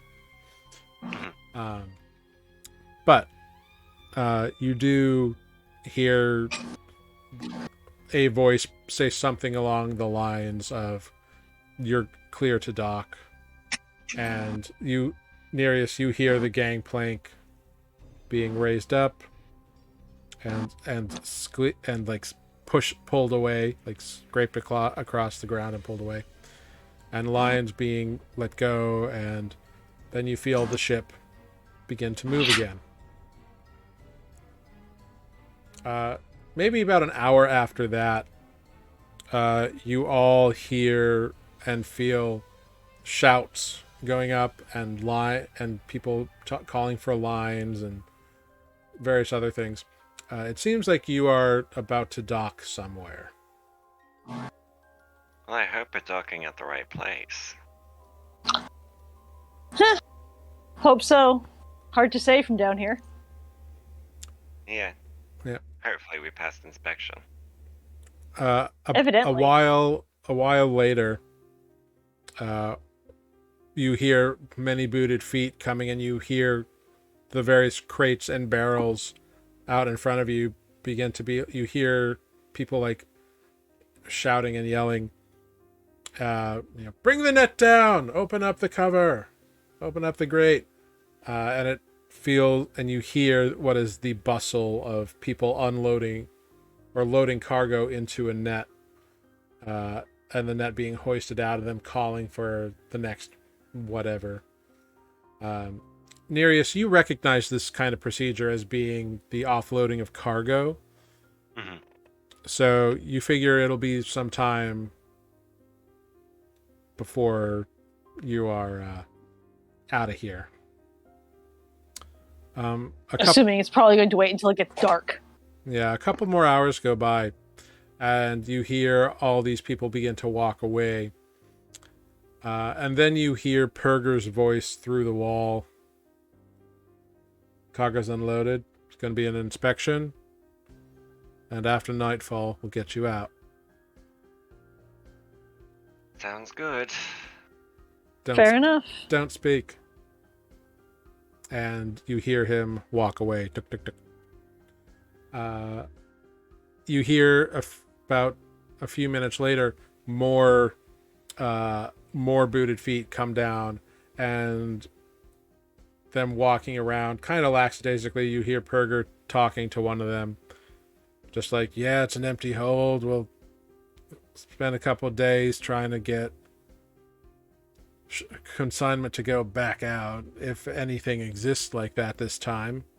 And you hear kind of a gruff voice be like, "Unlikely." And eventually they go out. few more hours go by, and you can tell that the sun has set. And you hear as the wall is opened up and moved to the side. Perger is there with a couple of his hands, and he beckons you all out. And the hands go in and like retrieve the couple of crates and barrels that were further into the smuggling hold. Mhm. Well, welcome to Dunkburg. Delightful place. Wait till you see it. And he brings you up, and instead of going down the gangplank, he has you go over the other side of the ship to a waiting rowboat with a couple of hands in it, and they row you out past the town, like the dock area, and dock on the beach. And as soon as you are all off on the beach, they row away, leaving you there. Welcome to Barterria. Woo! Is it still raining? There is, it's less active rain and more just kind of like drizzly mist at this point. But it shows no sign of letting up. You can't really see you can kind of see some stars. It is very overcast. And you can see the lights from the town maybe a mile or so away. And there is mist that is like rolling off of the sea and over rocks, just kind of everywhere. Like it's very low-lying mist or fog, but it is perpetual, it seems. And the entire area around you just feels gloomy, and you know that feeling of like humid rain almost, where it feels like clammy or confining. It's that entire environment is kind of giving you that feeling. What's inland of us? Is it like a tree line, or is it like buildings, or? Well, where you are right now, about a mile down the coast, you can see Dunkburg proper. Right, but like just inland of us, is it like rocks? Is it mountains? Is it? Yeah. It's very rocky at this particular point. Kind of trying to get a glimpse further inland.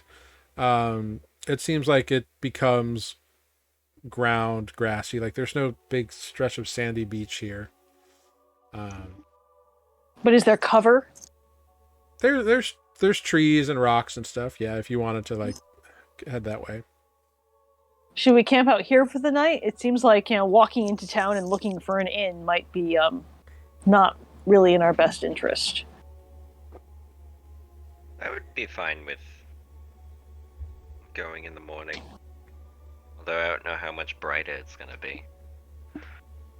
I'm not so much concerned about the light level as, the population moving around, blending in sense. I'm not going to be blending in, I can say that much.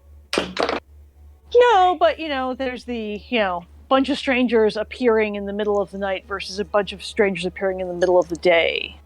Well, it doesn't seem like a bunch of strangers appearing at all as normal here.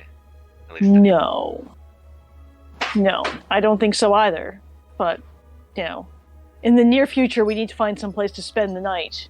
And I don't think it's the sort of place where you just kind of like walk in town and be like, "Hey, folks, where's your nearest inn? We're a bunch of tourists."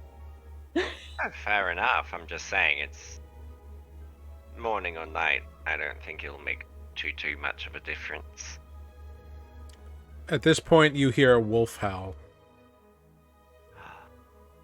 Happy. And it is answered by a couple more wolf howls. Those are your friends, right, Olive? You can talk to them. I can talk to them. I believe Defect could also talk to them, as they are canine in nature. If we're camping, let's just tell them to not eat us.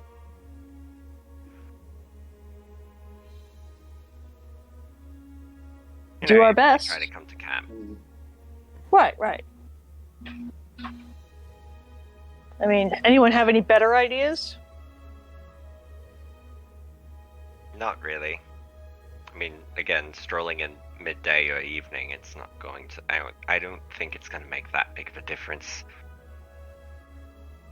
No, but just in sense of, walking through and, potentially not talking to people right off versus walking in and being like, yo, hey, where's your hotel? I guess. I don't know. That's my take We on it. can- I'm willing to be convinced otherwise. No, I mean, we can camp out here. And if you give me enough time, I could commune with nature and find out more about what's around us. Perhaps we can find a relatively safe spot to camp. Sure, why not? Down for someplace that's, amongst the rocks or something with a bit of cover so that we're not terribly exposed as we set up our dragon tent.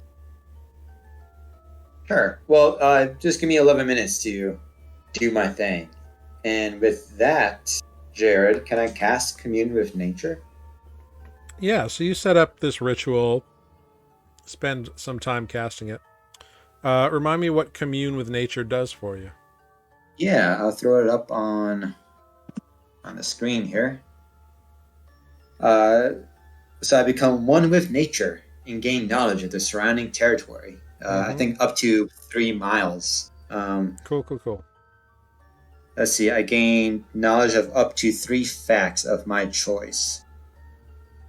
Alright.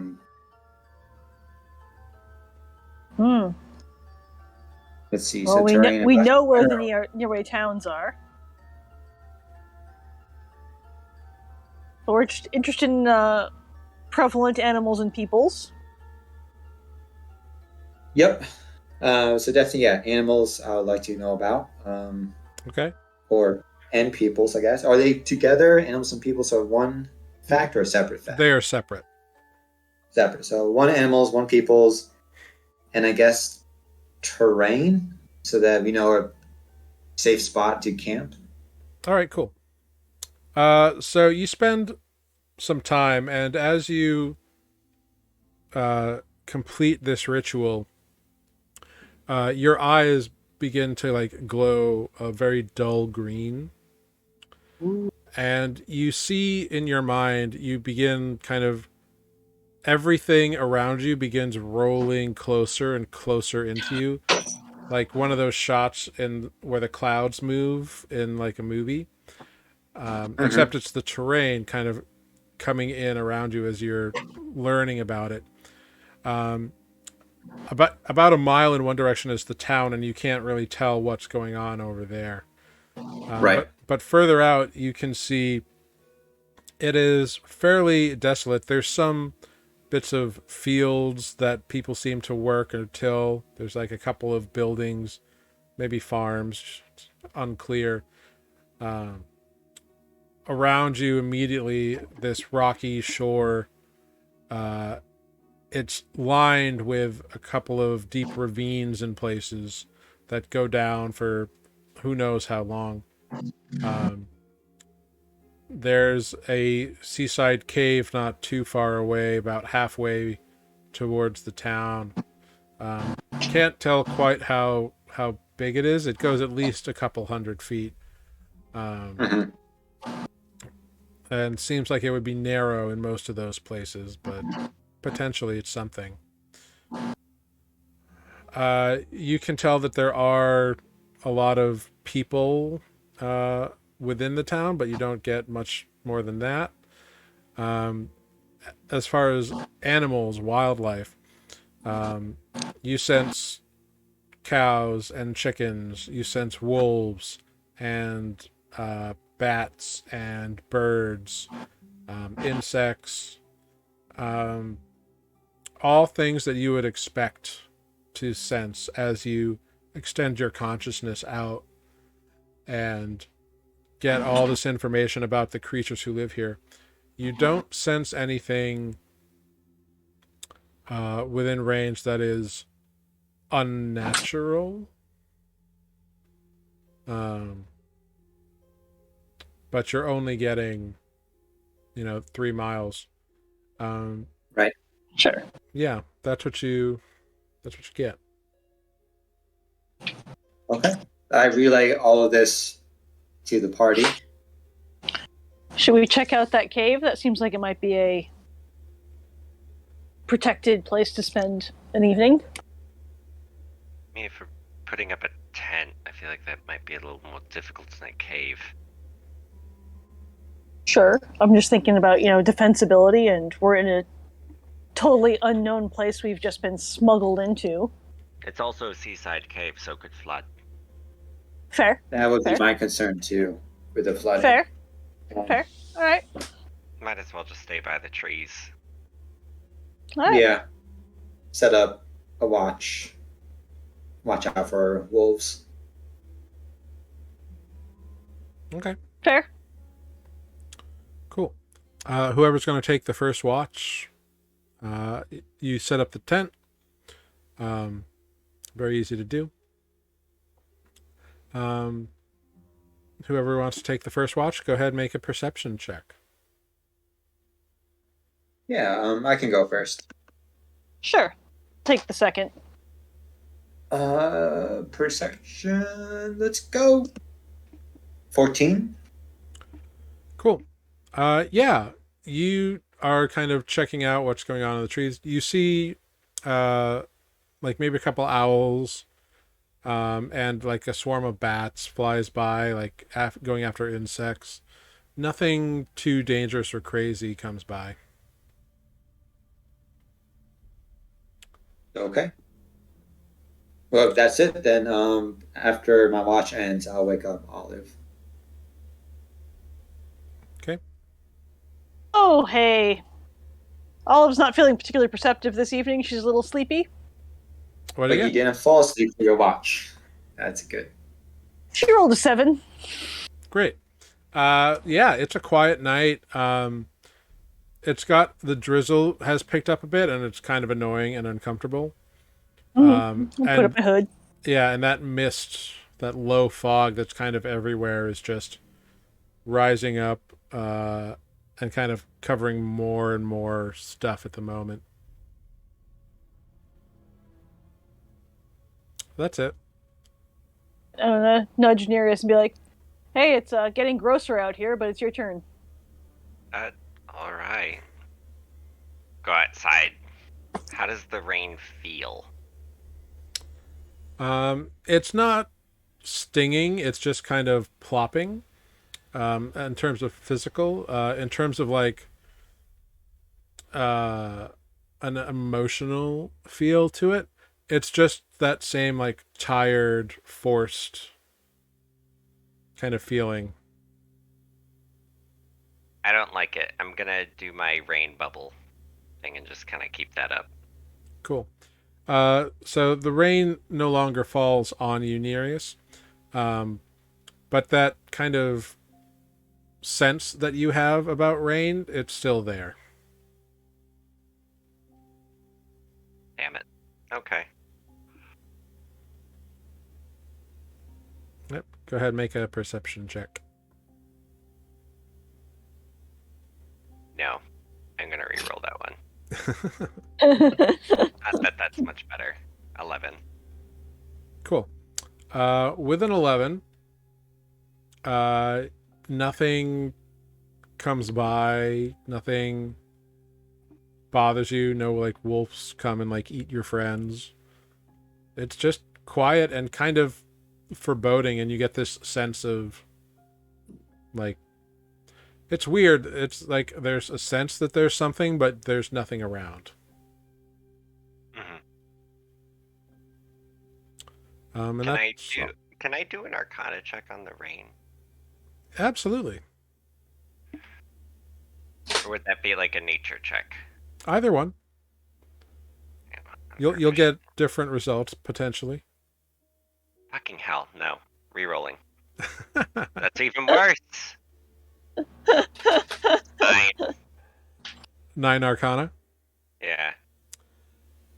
This rain is wet and cold, and when it was hitting your face, it ran down your back a little bit and sent that little shiver that you get when water hits you. Like, it was rain.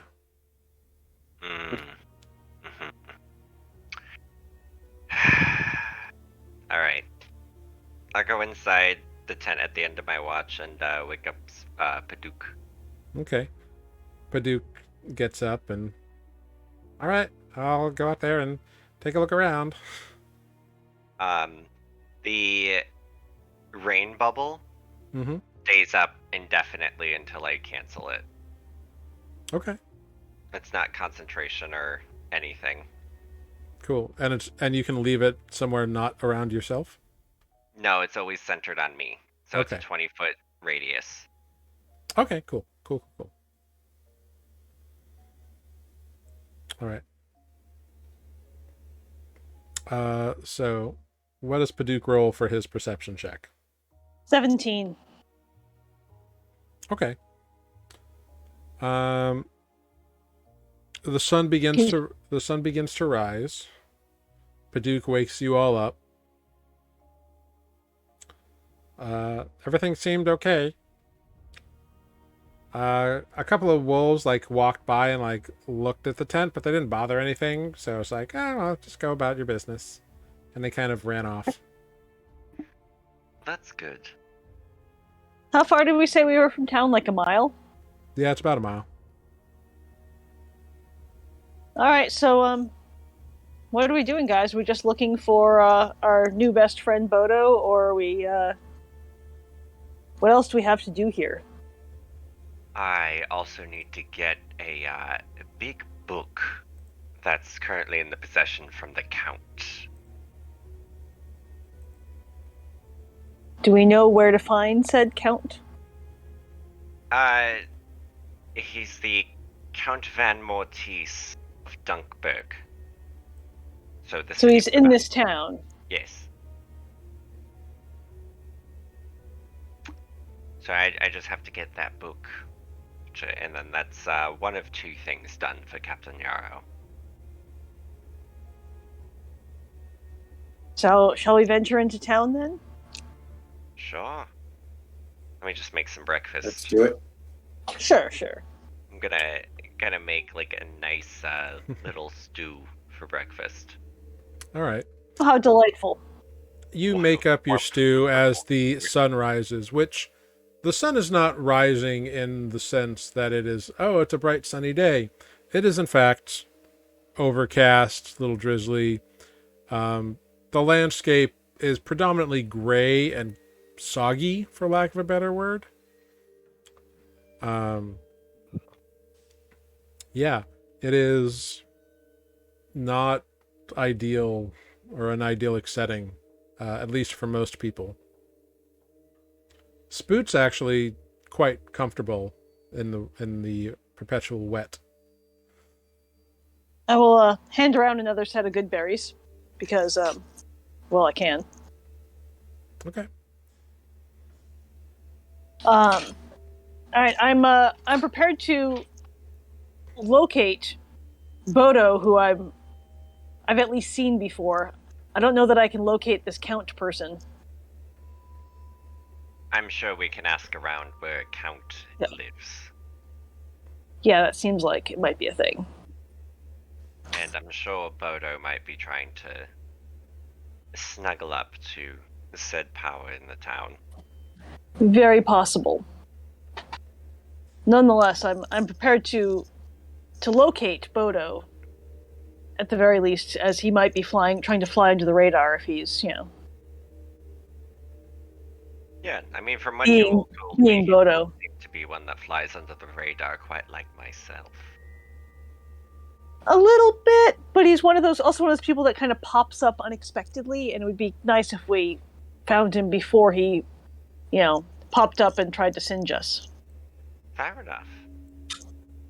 Alright, shall we hit the town? Let's hit the town. Let's do it. All right. Walking through this morning dreary mist and drizzle, lights are still on in the town because they just kind of, it seems like they probably perpetually are. Fair. The mist blocks a lot of details from a distance, so it is difficult to see a lot of things. But as you approach, you begin to see figures moving around. It seems that due to the rain, like most people walking around here have these like large, stiff brim hats that they are wearing, like big wide hats, and very high collars, with like long leather coats with like big high collars. You do notice a few people, like definitely stare at you as you enter the town proper of Dunkburg. And there are definitely a few individuals in chainmail and tabards that are like this gray background with blood red piping on them and a blood red clawed hand in the middle of their tabard. And they watch as you enter town, kind of keeping an eye on you, but they don't stop you. But they kind of notice you enter and talk to themselves a little bit. Do we see anywhere about where we might buy some of these hats that would help us look like everyone else in town? Yeah, there is a there's a little. Well, make an investigation check. See what you find. Oh, nah. Olive doesn't see shit. 2. Yeah, there's a guy with a little stand kind of out in front of a building, and he's got like a pile of these hats.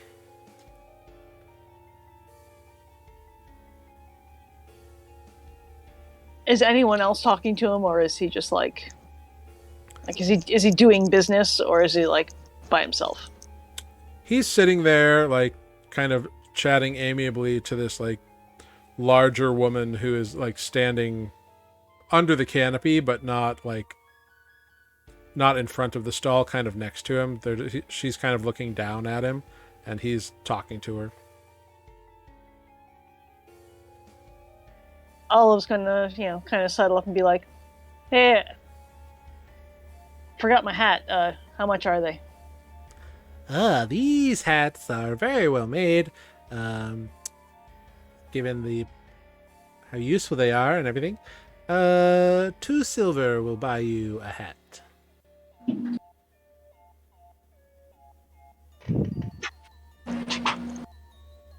I will, look at the hats.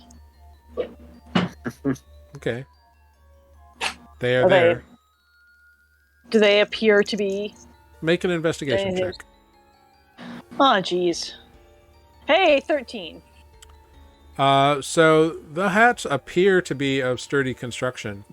And you pick up one, and as soon as you do, it kind of like bows a bit, and you realize that the reeds these are made out of are not the like stiff like swamp reeds that you would want them to be made out of.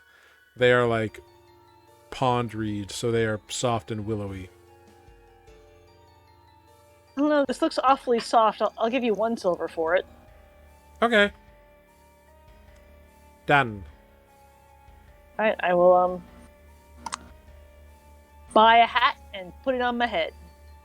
Cool. You put it on your head and walk back out into the rain. He takes your silver. It's a hard bargain. Only I could have offered him less, but... I don't know the area that well. At least, maybe I'll blend in a little bit more. You're walking next to me. You know that, right? Yeah. It's a... Yeah. might be a ridiculous... I'm sure I stick out a little bit. Yeah, defect definitely sticks out. and draws Yeah, more than perhaps his not fair hanging share of out. eyes. Perhaps not hanging out with the most subtle of crews here. Yeah. Not the slightest. Whatever gave you that clue. Do you have your Whatever. umbrella up, Nereus, or The anti-rain one? yeah? Yeah. Okay. And it's 20 feet wide. Yeah, Oh, that it's 40 feet technically, 20-foot radius. that also Perhaps not subtle. people. I mean, it's invisible, but people do notice that like the rain isn't falling very much. So they just kind of shrug because as soon as Nereus walks by, the rain picks up again, and it's life is normal here. The buildings around you are gray stone and kind of dark woods. They are built kind of like early Germanic style, or like kind of a Prussian feel to them. Thatched roofs. Not a lot of bright colors around here. Everybody's wearing these like long leather coats and big galoshes and boots and whatnot.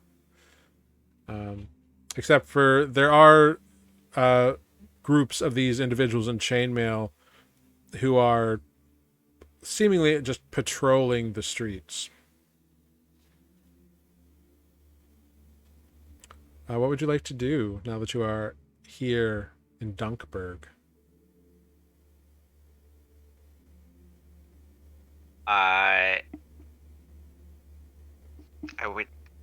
Well, we need to find a tavern first, somewhere to stay. 'Cause I feel like we're gonna be here at least a couple of days. No? Fair. Do we see anything that looks like a tavern or an inn or Yeah, someone can make an investigation check. maybe it shouldn't be Olive because she's not rolling great on the investigation. Maybe Greg can. Yeah, let's try Greg. Greg rolls a 17. Well, remember, Greg is shadowy and indistinct for non-combat purposes. Okay. Fine, not Greg. I guess I can also try to look around. Yep. Oh, Dirty defect 20. in with the Oh, hey! Yeah, Defect, you begin looking around, and even through the mist, you see a well-lit place that's got lights kind of in front, and you see what looks to be a sign that says Fisher's Stop, with like a couple mugs of ale painted on either side of this sign. Seems adequate. I point to that direction. How did I miss that? Yeah, well, all the buildings kind of look alike. Eagle here, eyes. So. Yeah. Yeah. The eagle Forgot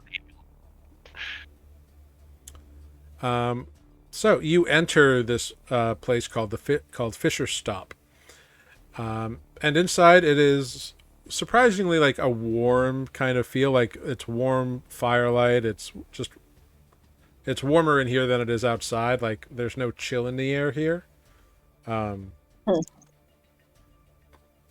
It's mostly empty because it's early in the morning.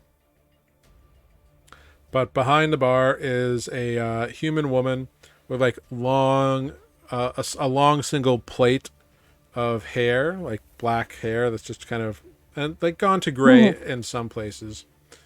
Kind of going down the middle of her back. She seems to be in good shape. Couple of scars that you can see. Her sleeves are rolled up. Her arms have a few scars on them. But she looks up. Ah. Welcome to Fisher's Stop. My name's Isabeth Fisher. How can I be of assistance? Are you looking for rooms? Are you looking for food? What's up? Yes, all of the above. Travelers? sorts. Where in Barterria are you from? Over there. I'll point in a direction. Over there. All right. Well, rooms are 4 silver a night. They're small, but they each have their own bed. Clean linen.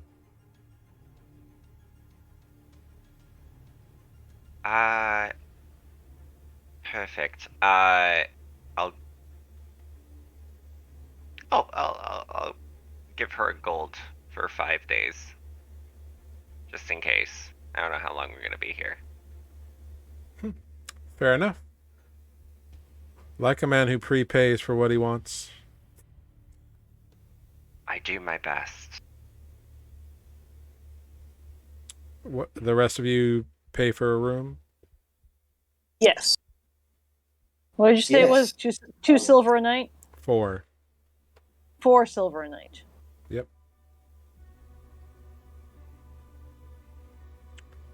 Cool. So, I'm sorry, Nereus, you paid for 5 days? 5 nights? Wait, I thought you said it was 2 silver. I'll give her 2 gold. I was going to say, like, math is not working. I was like, yeah, the math is not working out I'll here. give her the 2 gold. Okay. We go. All right, so, yeah, I'll follow the lead. I'll pay for Grig and I. Okay. Olive will also get a room. Okay. And assuming Spoot does as well. Great. You have a room. You're obviously new in town. What gave us away? A lot. I told It's you. mostly a rhetorical question. I'm a very subtle person. She kind of eyes you up and down. Obviously. It's not my looks. It's just how I speak. So, And the company he keeps That as too. defects. Steps forward. That was a good rhyme. Are you practicing your poetry more? He does that. So that I would not be a bore. Oh. huh, that's pretty Ooh. impressive. What's You're not wrong, what's this see. what's this thing's deal? That's one of our compatriots. Oh, He's a person, not a thing. apologies. I've never met a talking metal rock man before. Neither had I. It's the first time for everything. Huh. You know, Defect puts out a hand. Pleasure to meet you. she shakes it. It's a pleasure to meet you too. Isabeth. Defect. She nods. So, Isabeth, who, at least in Dunkirk, is, in charge of things? Anyone to steer clear of, to get on the good side of? Well, the Count is ostensibly in charge of the town, but he leaves most of the day-to-day runnings to his aide-de-camp, his assistant. The camp? Yeah. That's his title. That's the guy's title. Well, no, she's her title is officially Chamberlain. But the Count is supposed to be in charge, but he leaves her to run most of things. And she oversees the Fangs. The Fangs are the people in those shirts with the red claw thing. Yes. They are ostensibly under the control of the Count, but they really follow the laws of the warlord. I So see. the count is under the warlord. Oh, And yes. the warlord's name is... Valruga. Gesundheit. What? How do you spell that? Vaulruga. Valruga. All right.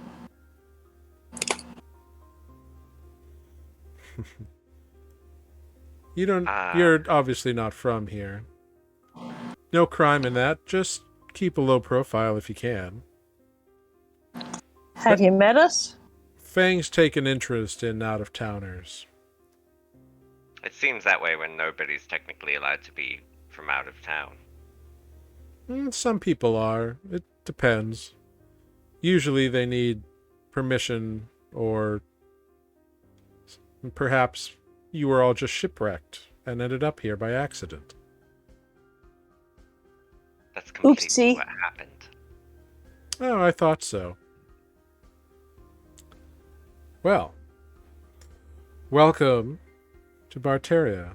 You don't know much about this place, do you?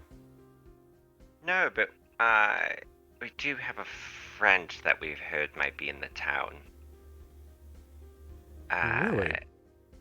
Has there been a little halfling running around by the name of Bodo? Indeed. He, become quite popular recently. I've heard And he didn't do that. yeah. Well, past 3 or 4 days, he's actually been up at Gripkeep. I'm assuming that's where the Count lives? No, that's where the warlord lives. Oh. He works fast. He's been here a while. He's been here a few weeks. And still, to get up to the warlord's house, that's still quite a little bit of work. Well, coin and charm will get you anywhere in this world, won't it? Oh, Oh, yes. Bodo is nothing if not charming, as I recall. Certainly has been very pleasant whenever he's been here, and I, for one, am very appreciative of his business. He's got quite the He purse. comes here often. He did before he was invited up to Gripkeep. He stayed here. Reasonable. Maybe keep our visit, at least, to ourselves. I mean, we stick out like a sore thumb, but the slower he learns of us, the better. Yeah, I'm sure that's going to go well for us. So not We're friends, so then. subtle. It's a surprise. Let's just say he Make a owes us some deception money. check. Nereus, make a deception check. All of you make a deception check. 26. 18. All right, cool. She kind of raises her eye a little bit and says, "You're surprising someone who owes you money." So much surprising him as, looking for him. Well, debts must be paid. That they must. Well, I guess now we have to figure out how to get up to this Grey Keep. Gripkeep. Grip keep. Mm-hmm. Well, it's about 6 miles out of town, but I wouldn't go there. The warlord appreciates his privacy. Yeah, we weren't so much thinking about showing up and knocking on the front door. Wise choice. Invited, however. What Bodo has in charm, I'm sure I can surpass it. Well, you're welcome to try. I certainly am intrigued. I do my best, and I wink. She kind of grins and winks back at you. Now I'm assuming to get some attention at least, the Count would be a good place to start. Maybe charm him a bit. Oh, indeed. He's an eccentric individual, our Van Mortis. He's... well... Okay, he's weird, is what he is, really. Good, that can only help our situation. He's going to be very interested in you, and she points to Defect. He likes eccentric things. And one thing you certainly are is unusual. That? Well, we got that going for us. It's a good place to start. I'm sure we show Defect around town enough, he'll be hearing of it. I mean, that's probably true. The Count, he's a collector, you see. There's all kinds of rumors about what he's got up in that museum of his. I've never been, personally. But, those who have been have said there's all sorts of artifacts in there from before the breaking, and paintings, and all sorts of things. Does he have books? Sure. It's a museum. Is it the sort of thing that he likes to show off? Of course, and he's always looking for new things to add to it. Oh, he can't have Defect. I'm Defect's sure. one thing standing between me and death. Hey, no judgment. But he is he's always looking to expand his collection, is all I'm saying. I'm sure Grigg would like to meet him. They are also a collector of things. Yeah. Well, sounds like between charm and interest, you might just be able to meet him.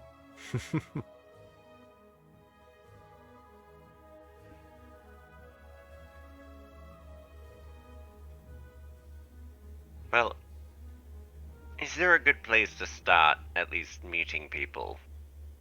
Going about town, learning things? Of course. Anywhere in town, the fish mongers are always popular. Anywhere in the market.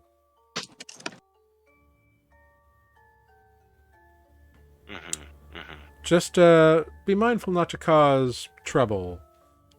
Laws are very strict here about that sort of thing. Oh, I'm great at following the law. Well, that's good.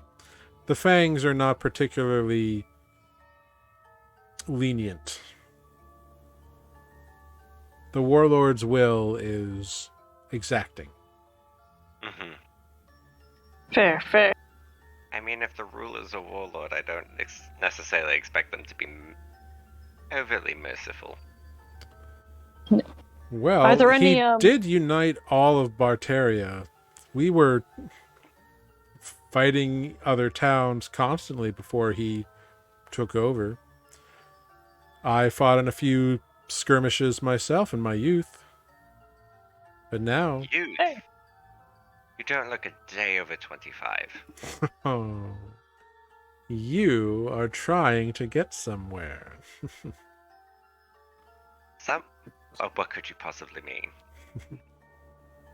I'm sure we can figure it out. And she winks at you. Ooh. Oh, yes. There were constant battles and wars, and soon enough, it was constant, and it was not pleasant to live in Barterria.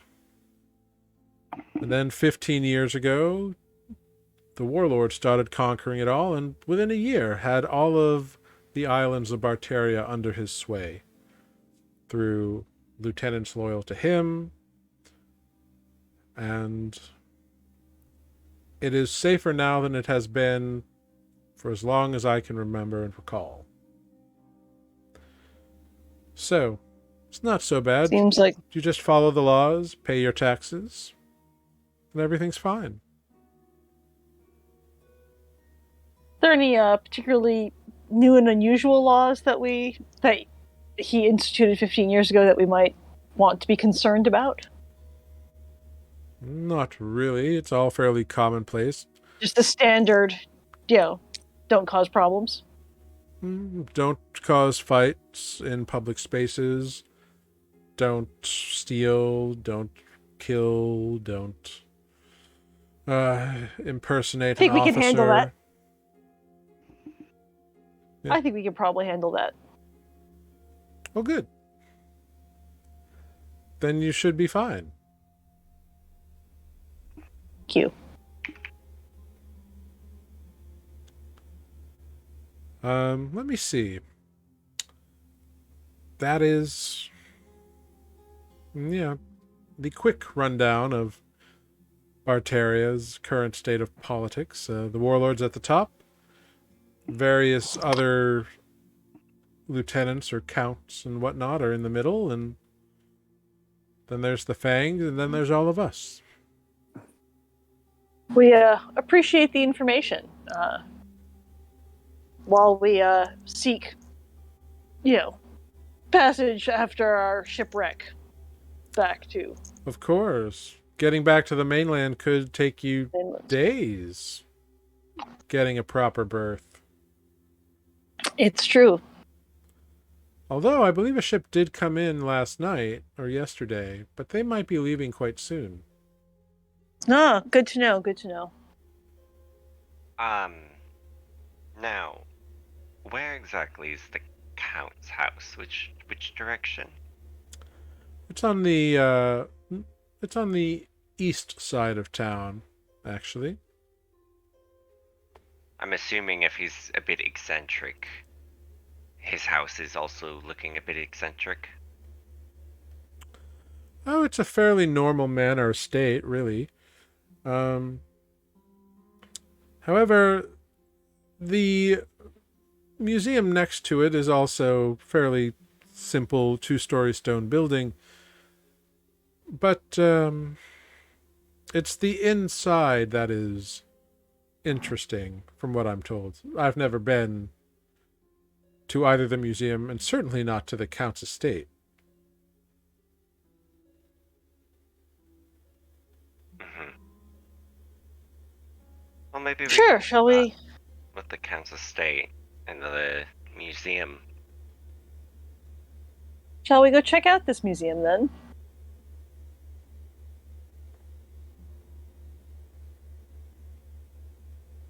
Yes, Yes. I need to go anyway. Okay. So you leave the Fisher's Rest. Or the Fisher's Stop, rather. And head out and kind of begin heading east along through the town here. The mist is heavy and thick. The rain has kind of stopped, but it's still cloudy and overcast, and it's, oppressive, for lack of a better term. But you make your way, and you do end up at eventually finding a large manor house that is, behind stone walls and gated off and everything, and it looks to be 3 or 4 stories tall, and fairly large building, certainly larger than any other building you've seen. And next to it, you see a smaller anyway, 2-story building it seems to be built out of thick walls of stone, and there's iron barred windows and iron shutters. The doors are closed and also seem to be reinforced with iron bands. Most welcoming museum I've ever seen. There are also a couple of those individuals in chainmail that you now know to be fangs. They are like standing guard on either side of the door. Hi. Can we go in the museum? They look at each other and look at you. Yes, it is a four copper piece admittance to the Museum of Historical Failures. All right. Here you go. 4 copper. He indicates a little box next to the door. Oh. I'll give him my copper. Okay. So you pay and you can go in the areas. Assuming you all do so. Yes. It is 4 copper and you can enter the museum. Done. You enter into the museum. And inside, it is well lit in here, and it is dry. It is stone floors, stone stairways leading up to the second floor, which is really just a balcony. Inside, there are tables set up that have all kinds of stuff on them. There's like spears and like trowels and shovels and bracelets and various other kinds of things like inside of like various cases and displays. Looking around, the areas under the balcony seem to be filled with paintings that are maybe landscapes or something you'd have to like get closer to really get the details of, but you see paintings all around the outside underneath the balcony. And it seems like there's probably more stuff up. There's suits of armor kind of at various places. Yeah. Is there a library? There doesn't seem to be a library. Or like a book collection? I mean, you can look around. There are a couple people who like seem like they work here. They're in like a, for lack of a better term, they have like the museum curator look to them. They have little red. Are they armed? No, they have little red vests and a little red like fez, but that's about it. You know, over their normal clothes. Excuse me. I heard this. Yes. Welcome to the Museum of Historical Failures, patroned by Count Igor Van Mortis. It's quite a lovely collection. But I heard the Count has quite a book collection as well. Does he have any of those on display? Oh, there's a few books from the previous existence of Nuuli. Do you know what this museum's about? Tell us. Well, this museum is dedicated to bygone eras past from Nuuli's, past. It is designed to remind us that even powerful empires can fail. So we must always be vigilant about what we are doing to ensure our longevity as a culture and country. By having these failures around, we see that even the most powerful things can crumble and fade in the face of time itself. So we must make our mark upon the world now, before it's too late. So optimistic. Well, I mean, the book that I'm particularly looking for, it's of a bygone era. So Oh, I okay. don't know if it's maybe on display here. I'd Um, have to look at it. well, we do have a large book on display. It's written in Dwarvish, I think. Dwarvish. Mm-hmm. Yeah. That's something I have not heard of in a long time. Yeah. Well, please let me show you. And he brings you upstairs, and you pass a variety of things on display. Like there's uh, like a trident that looks like it's got a heavy patina coating on it, like maybe it was in the ocean for a long time or something. Um, there's like various tools. Um, oh, pardon me. Bless you. Pardon me. Salute. Sorry about that. You know, there's a staff on a stand that's got carved in like a spiraling kind of shape to it, and it's topped with a crystal ring. Oh, that's kind of cool.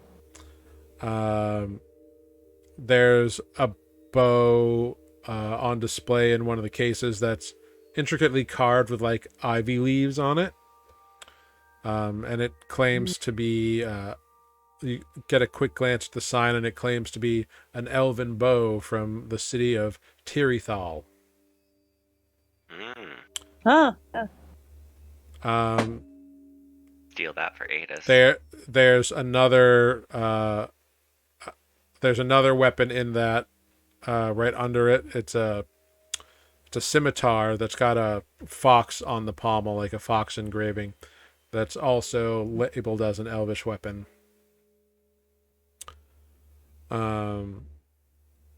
There's you walk by a gleaming set of armor that's identified as being from Sun Grace, and it's got like radial patterns of a sun on it.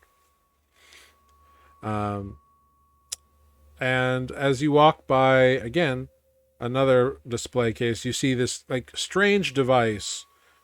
You're not really sure what it is. It's like a broken box with springs and coils and ratchets kind of sticking out of it, like it exploded or something. And there's like metal wires on either side that like lead out to barbed spikes. And it's just got a big sign on it that says "Purpose Unknown." But you are led Is it to... in like a box? In like a glass box? Yeah, it's in a display case. You are led past all of these various items to a large book bound in a very like stitched together leather, with like bands across it, like metal bands kind of reinforcing the book. And it's big. It's like a solid like 2 feet. And it's like, and the guy says, "This book we recovered in a deal, or the Duke or the Count did, I should say. But the Count is a well-learned individual and knows Dwarvish letters, but this appears to just be a collection of ramblings from a mad dwarf, because the book doesn't really make any sense." Are there translations available? Well, no one's ever asked for one. I guess I could look. Do you... Is this the only book that you will have on display here? At the moment, I believe so. Is there any way to ask the Count himself if he has a particular book? Oh, well, suppose I could send a missive to him. Since you are interested in something, and I'm sure the Count would be very interested to meet you all, and he kind of eyes Defect. Yeah, we are quite an interesting bunch. I believe that. Very interested in these dwarvish tales, but unfortunately I don't speak any dwarvish. Nobody does. It is a very rare language. No one has seen many dwarves for a very long time. They stick to their home way in the west, I believe. I'm not sure what it's That's called, fair. but in some mountain range is where they've been sequestered since the breaking began. If it's in the west, would I know where it is? Maybe make a history check.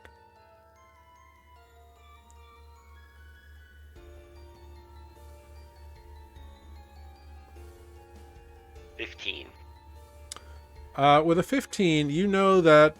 So you know a couple of things. You know that Cliffside, which is not far from Laurenton, is a repurposed dwarven settlement. Like, the architecture that existed there was dwarvish in nature. But people repurposed it and have long since made it a very multicultural location. You've also heard rumors that somewhere in the outcropping there is a way to find dwarves. A dwarvish kingdom somewhere in that smaller mountain range.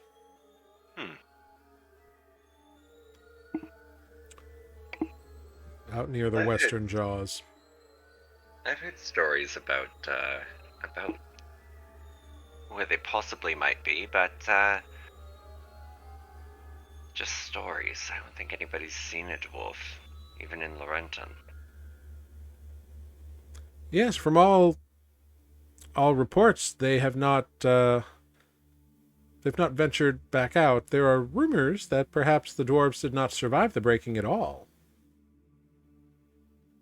Be nice to, to figure that out eventually.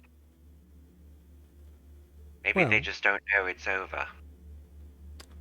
Oh, I would imagine quite the opposite, really. I would imagine the dwarves would be very instinctually aware of what continents are raising and earth crumbling beneath their feet and falling away and such things. That's one reason why so many people believe that the dwarves did not survive, just all the geological upheaval that happened during the 1,000 years of spellstorms. I mean, anything is possible. That's Possible true. they might still be alive. Possible they're gone. Who knows? It is true. Maybe they're still alive and hiding on purpose. That is also possible. There is just no evidence to support any theory at the moment. We know that they did once Fair. exist. Maybe they saw what people caused and were just like, screw all of you. Oh, perhaps. Perhaps. The breaking is such a large question mark in our history. Very few people know very much about it. The artifacts in this museum here are designed to help people remember and become inspired and to research the past so that we can learn from it. Those who don't know the past are doomed to repeat it. That's a good slogan.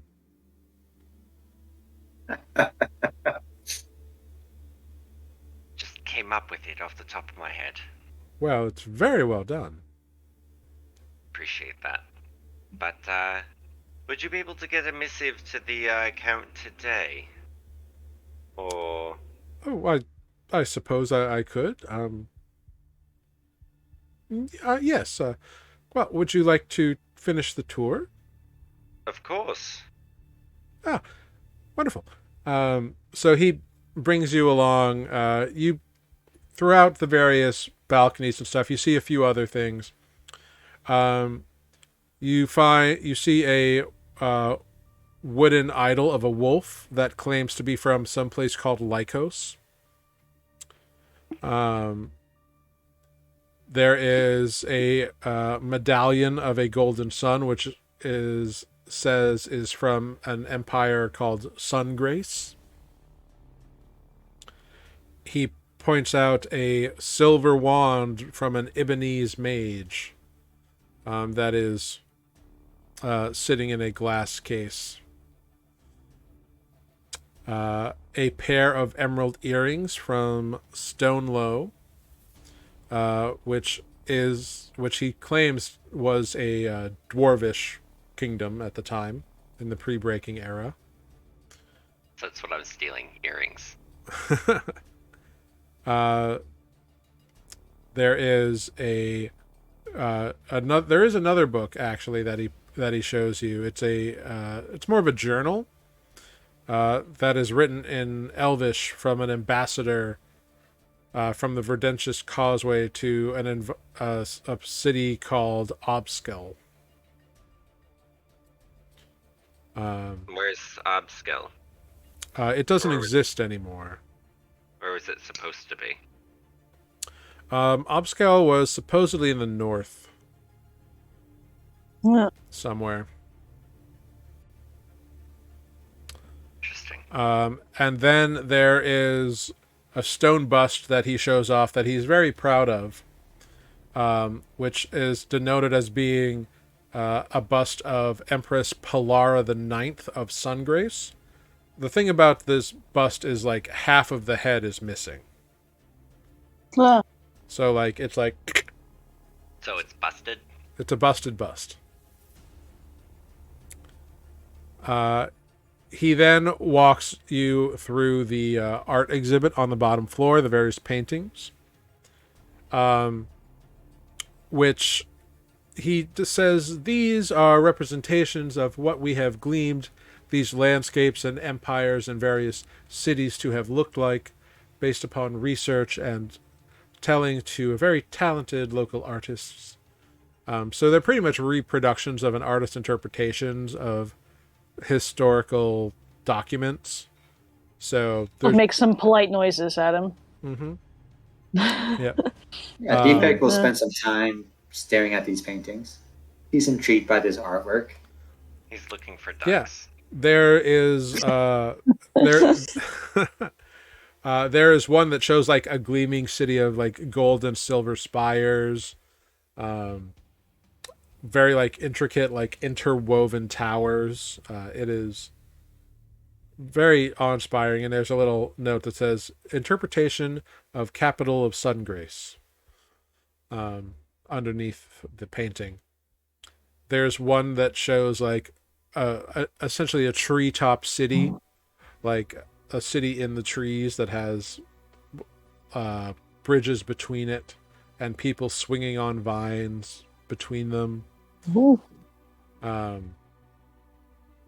And various other fantastical things. There's one that's like little islands of a city that has like very ornate bridges between them covered in like kraken and fish and merfolk iconography.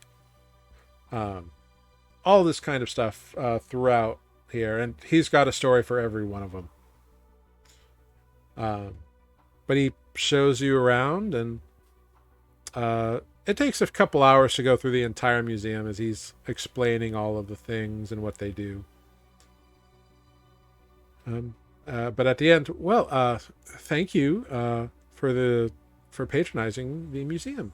It was a very illuminating. Sorry, very illuminating. Thank you so much for showing it to us. Oh, of course. I understand the weather's a bit rainy this season, which is not unusual. So a nice hot beverage should clear that right up. But yes, thank you. I will send a missive to the Count, and I'm sure. Where should I have him contact you if he is so inclined? At the Fisher's stop. Yeah. Ah, very good. I will let him know, and if he's willing, he will reach out to you. He might be. especially with one such as this in your company, indicating defect. Oh, thank you kindly. We are always happy to host those who seek to learn more about Nuuli's illustrious past. Of course. I mean, we've learned our fair share of history while traveling. Have you? Oh, well, I will be sure to include this information into my missive to the Count, that you are historical researchers. Yes, in fact, we recently left the Embering Elms. Have you heard of that? The Embering Elms? The forest that's always on fire perpetually down south. West Oh. of here. South? No, it's like southwest. It's not west. Oh, so you're... Oh. I'm sorry, I just didn't know you weren't from Barterria. For all intents and purposes, we are from Barterria. However... We left for some time to travel. Yes. You left Barterria? That's not possible. Well, if you're studying history, one has to Just... sometimes go to the places where history happened. But no one's allowed to leave. At least not without special permission. We have a lot of knowledge that the Count might enjoy. Just pass that along for us now, will you? I would greatly appreciate it. Of course. Well, please have a safe and dry day. And if I were you, I wouldn't mention your non-Barterian traipsing to any of the Fangs. Of course not. We've already been warned that. Well, We mentioned it. do enjoy yourselves. You as well. Thank you. Of course. And you exit the Museum of Historical Failures, and you see the cloudy mists of the midday environment that is the perpetual state of Dunkburg and Barteria in general. And that is where we will end tonight's session of Nuuli Forged. Oh, So, you got to Barteria, and you've maybe found a lead on a couple of things here, which is great. promptly told a bunch of people we weren't from here. Oopsie. But hey, it seems like the people you've told haven't been too concerned about it, but they're not Fangs, so who knows? A couple of quick housekeeping notes before we go around and say our goodbyes. Nuuli Forged will be off next week, so we will not have an episode on the 29th. But when we pick back up on the 6th, due to people's travel arrangements and work schedules and various other things, we will not be continuing the main storyline when we come back. We will be doing a short mini campaign, a short little special adventure with starting with Mike and Tanner. They'll be playing a couple of new characters, and later on we'll be adding Amber into the mix. She will be playing a non-Grieg character as well. So be sure to come back for those. We should pick up with the main story quest around early to mid-August, I think, when everybody becomes available from traveling once again. Just because instead of having two people absent all the time, it would be a lot easier just to do something a little different, but still stream some fun content for everybody. So we hope that you will all come back for our special little mini-series, The Tomb of Kelenar. So be sure to come back for that in 2 weeks. And we'll go around and say our goodbyes, and and I'll figure out who we're going to raid. Let's start up in the corner here with Mike. Me, Mike. Or Defect, Thank you rather. guys for watching. Yeah, I play Defect, Warforged Barbarian. Thanks for watching. And really, round of applause to Jared for that outrageous French accent. I loved it. Fantastic. I was enthralled the whole time. So, kudos to you, man. That was a Thank great you. accent. That was surprisingly difficult on my throat, so thank you.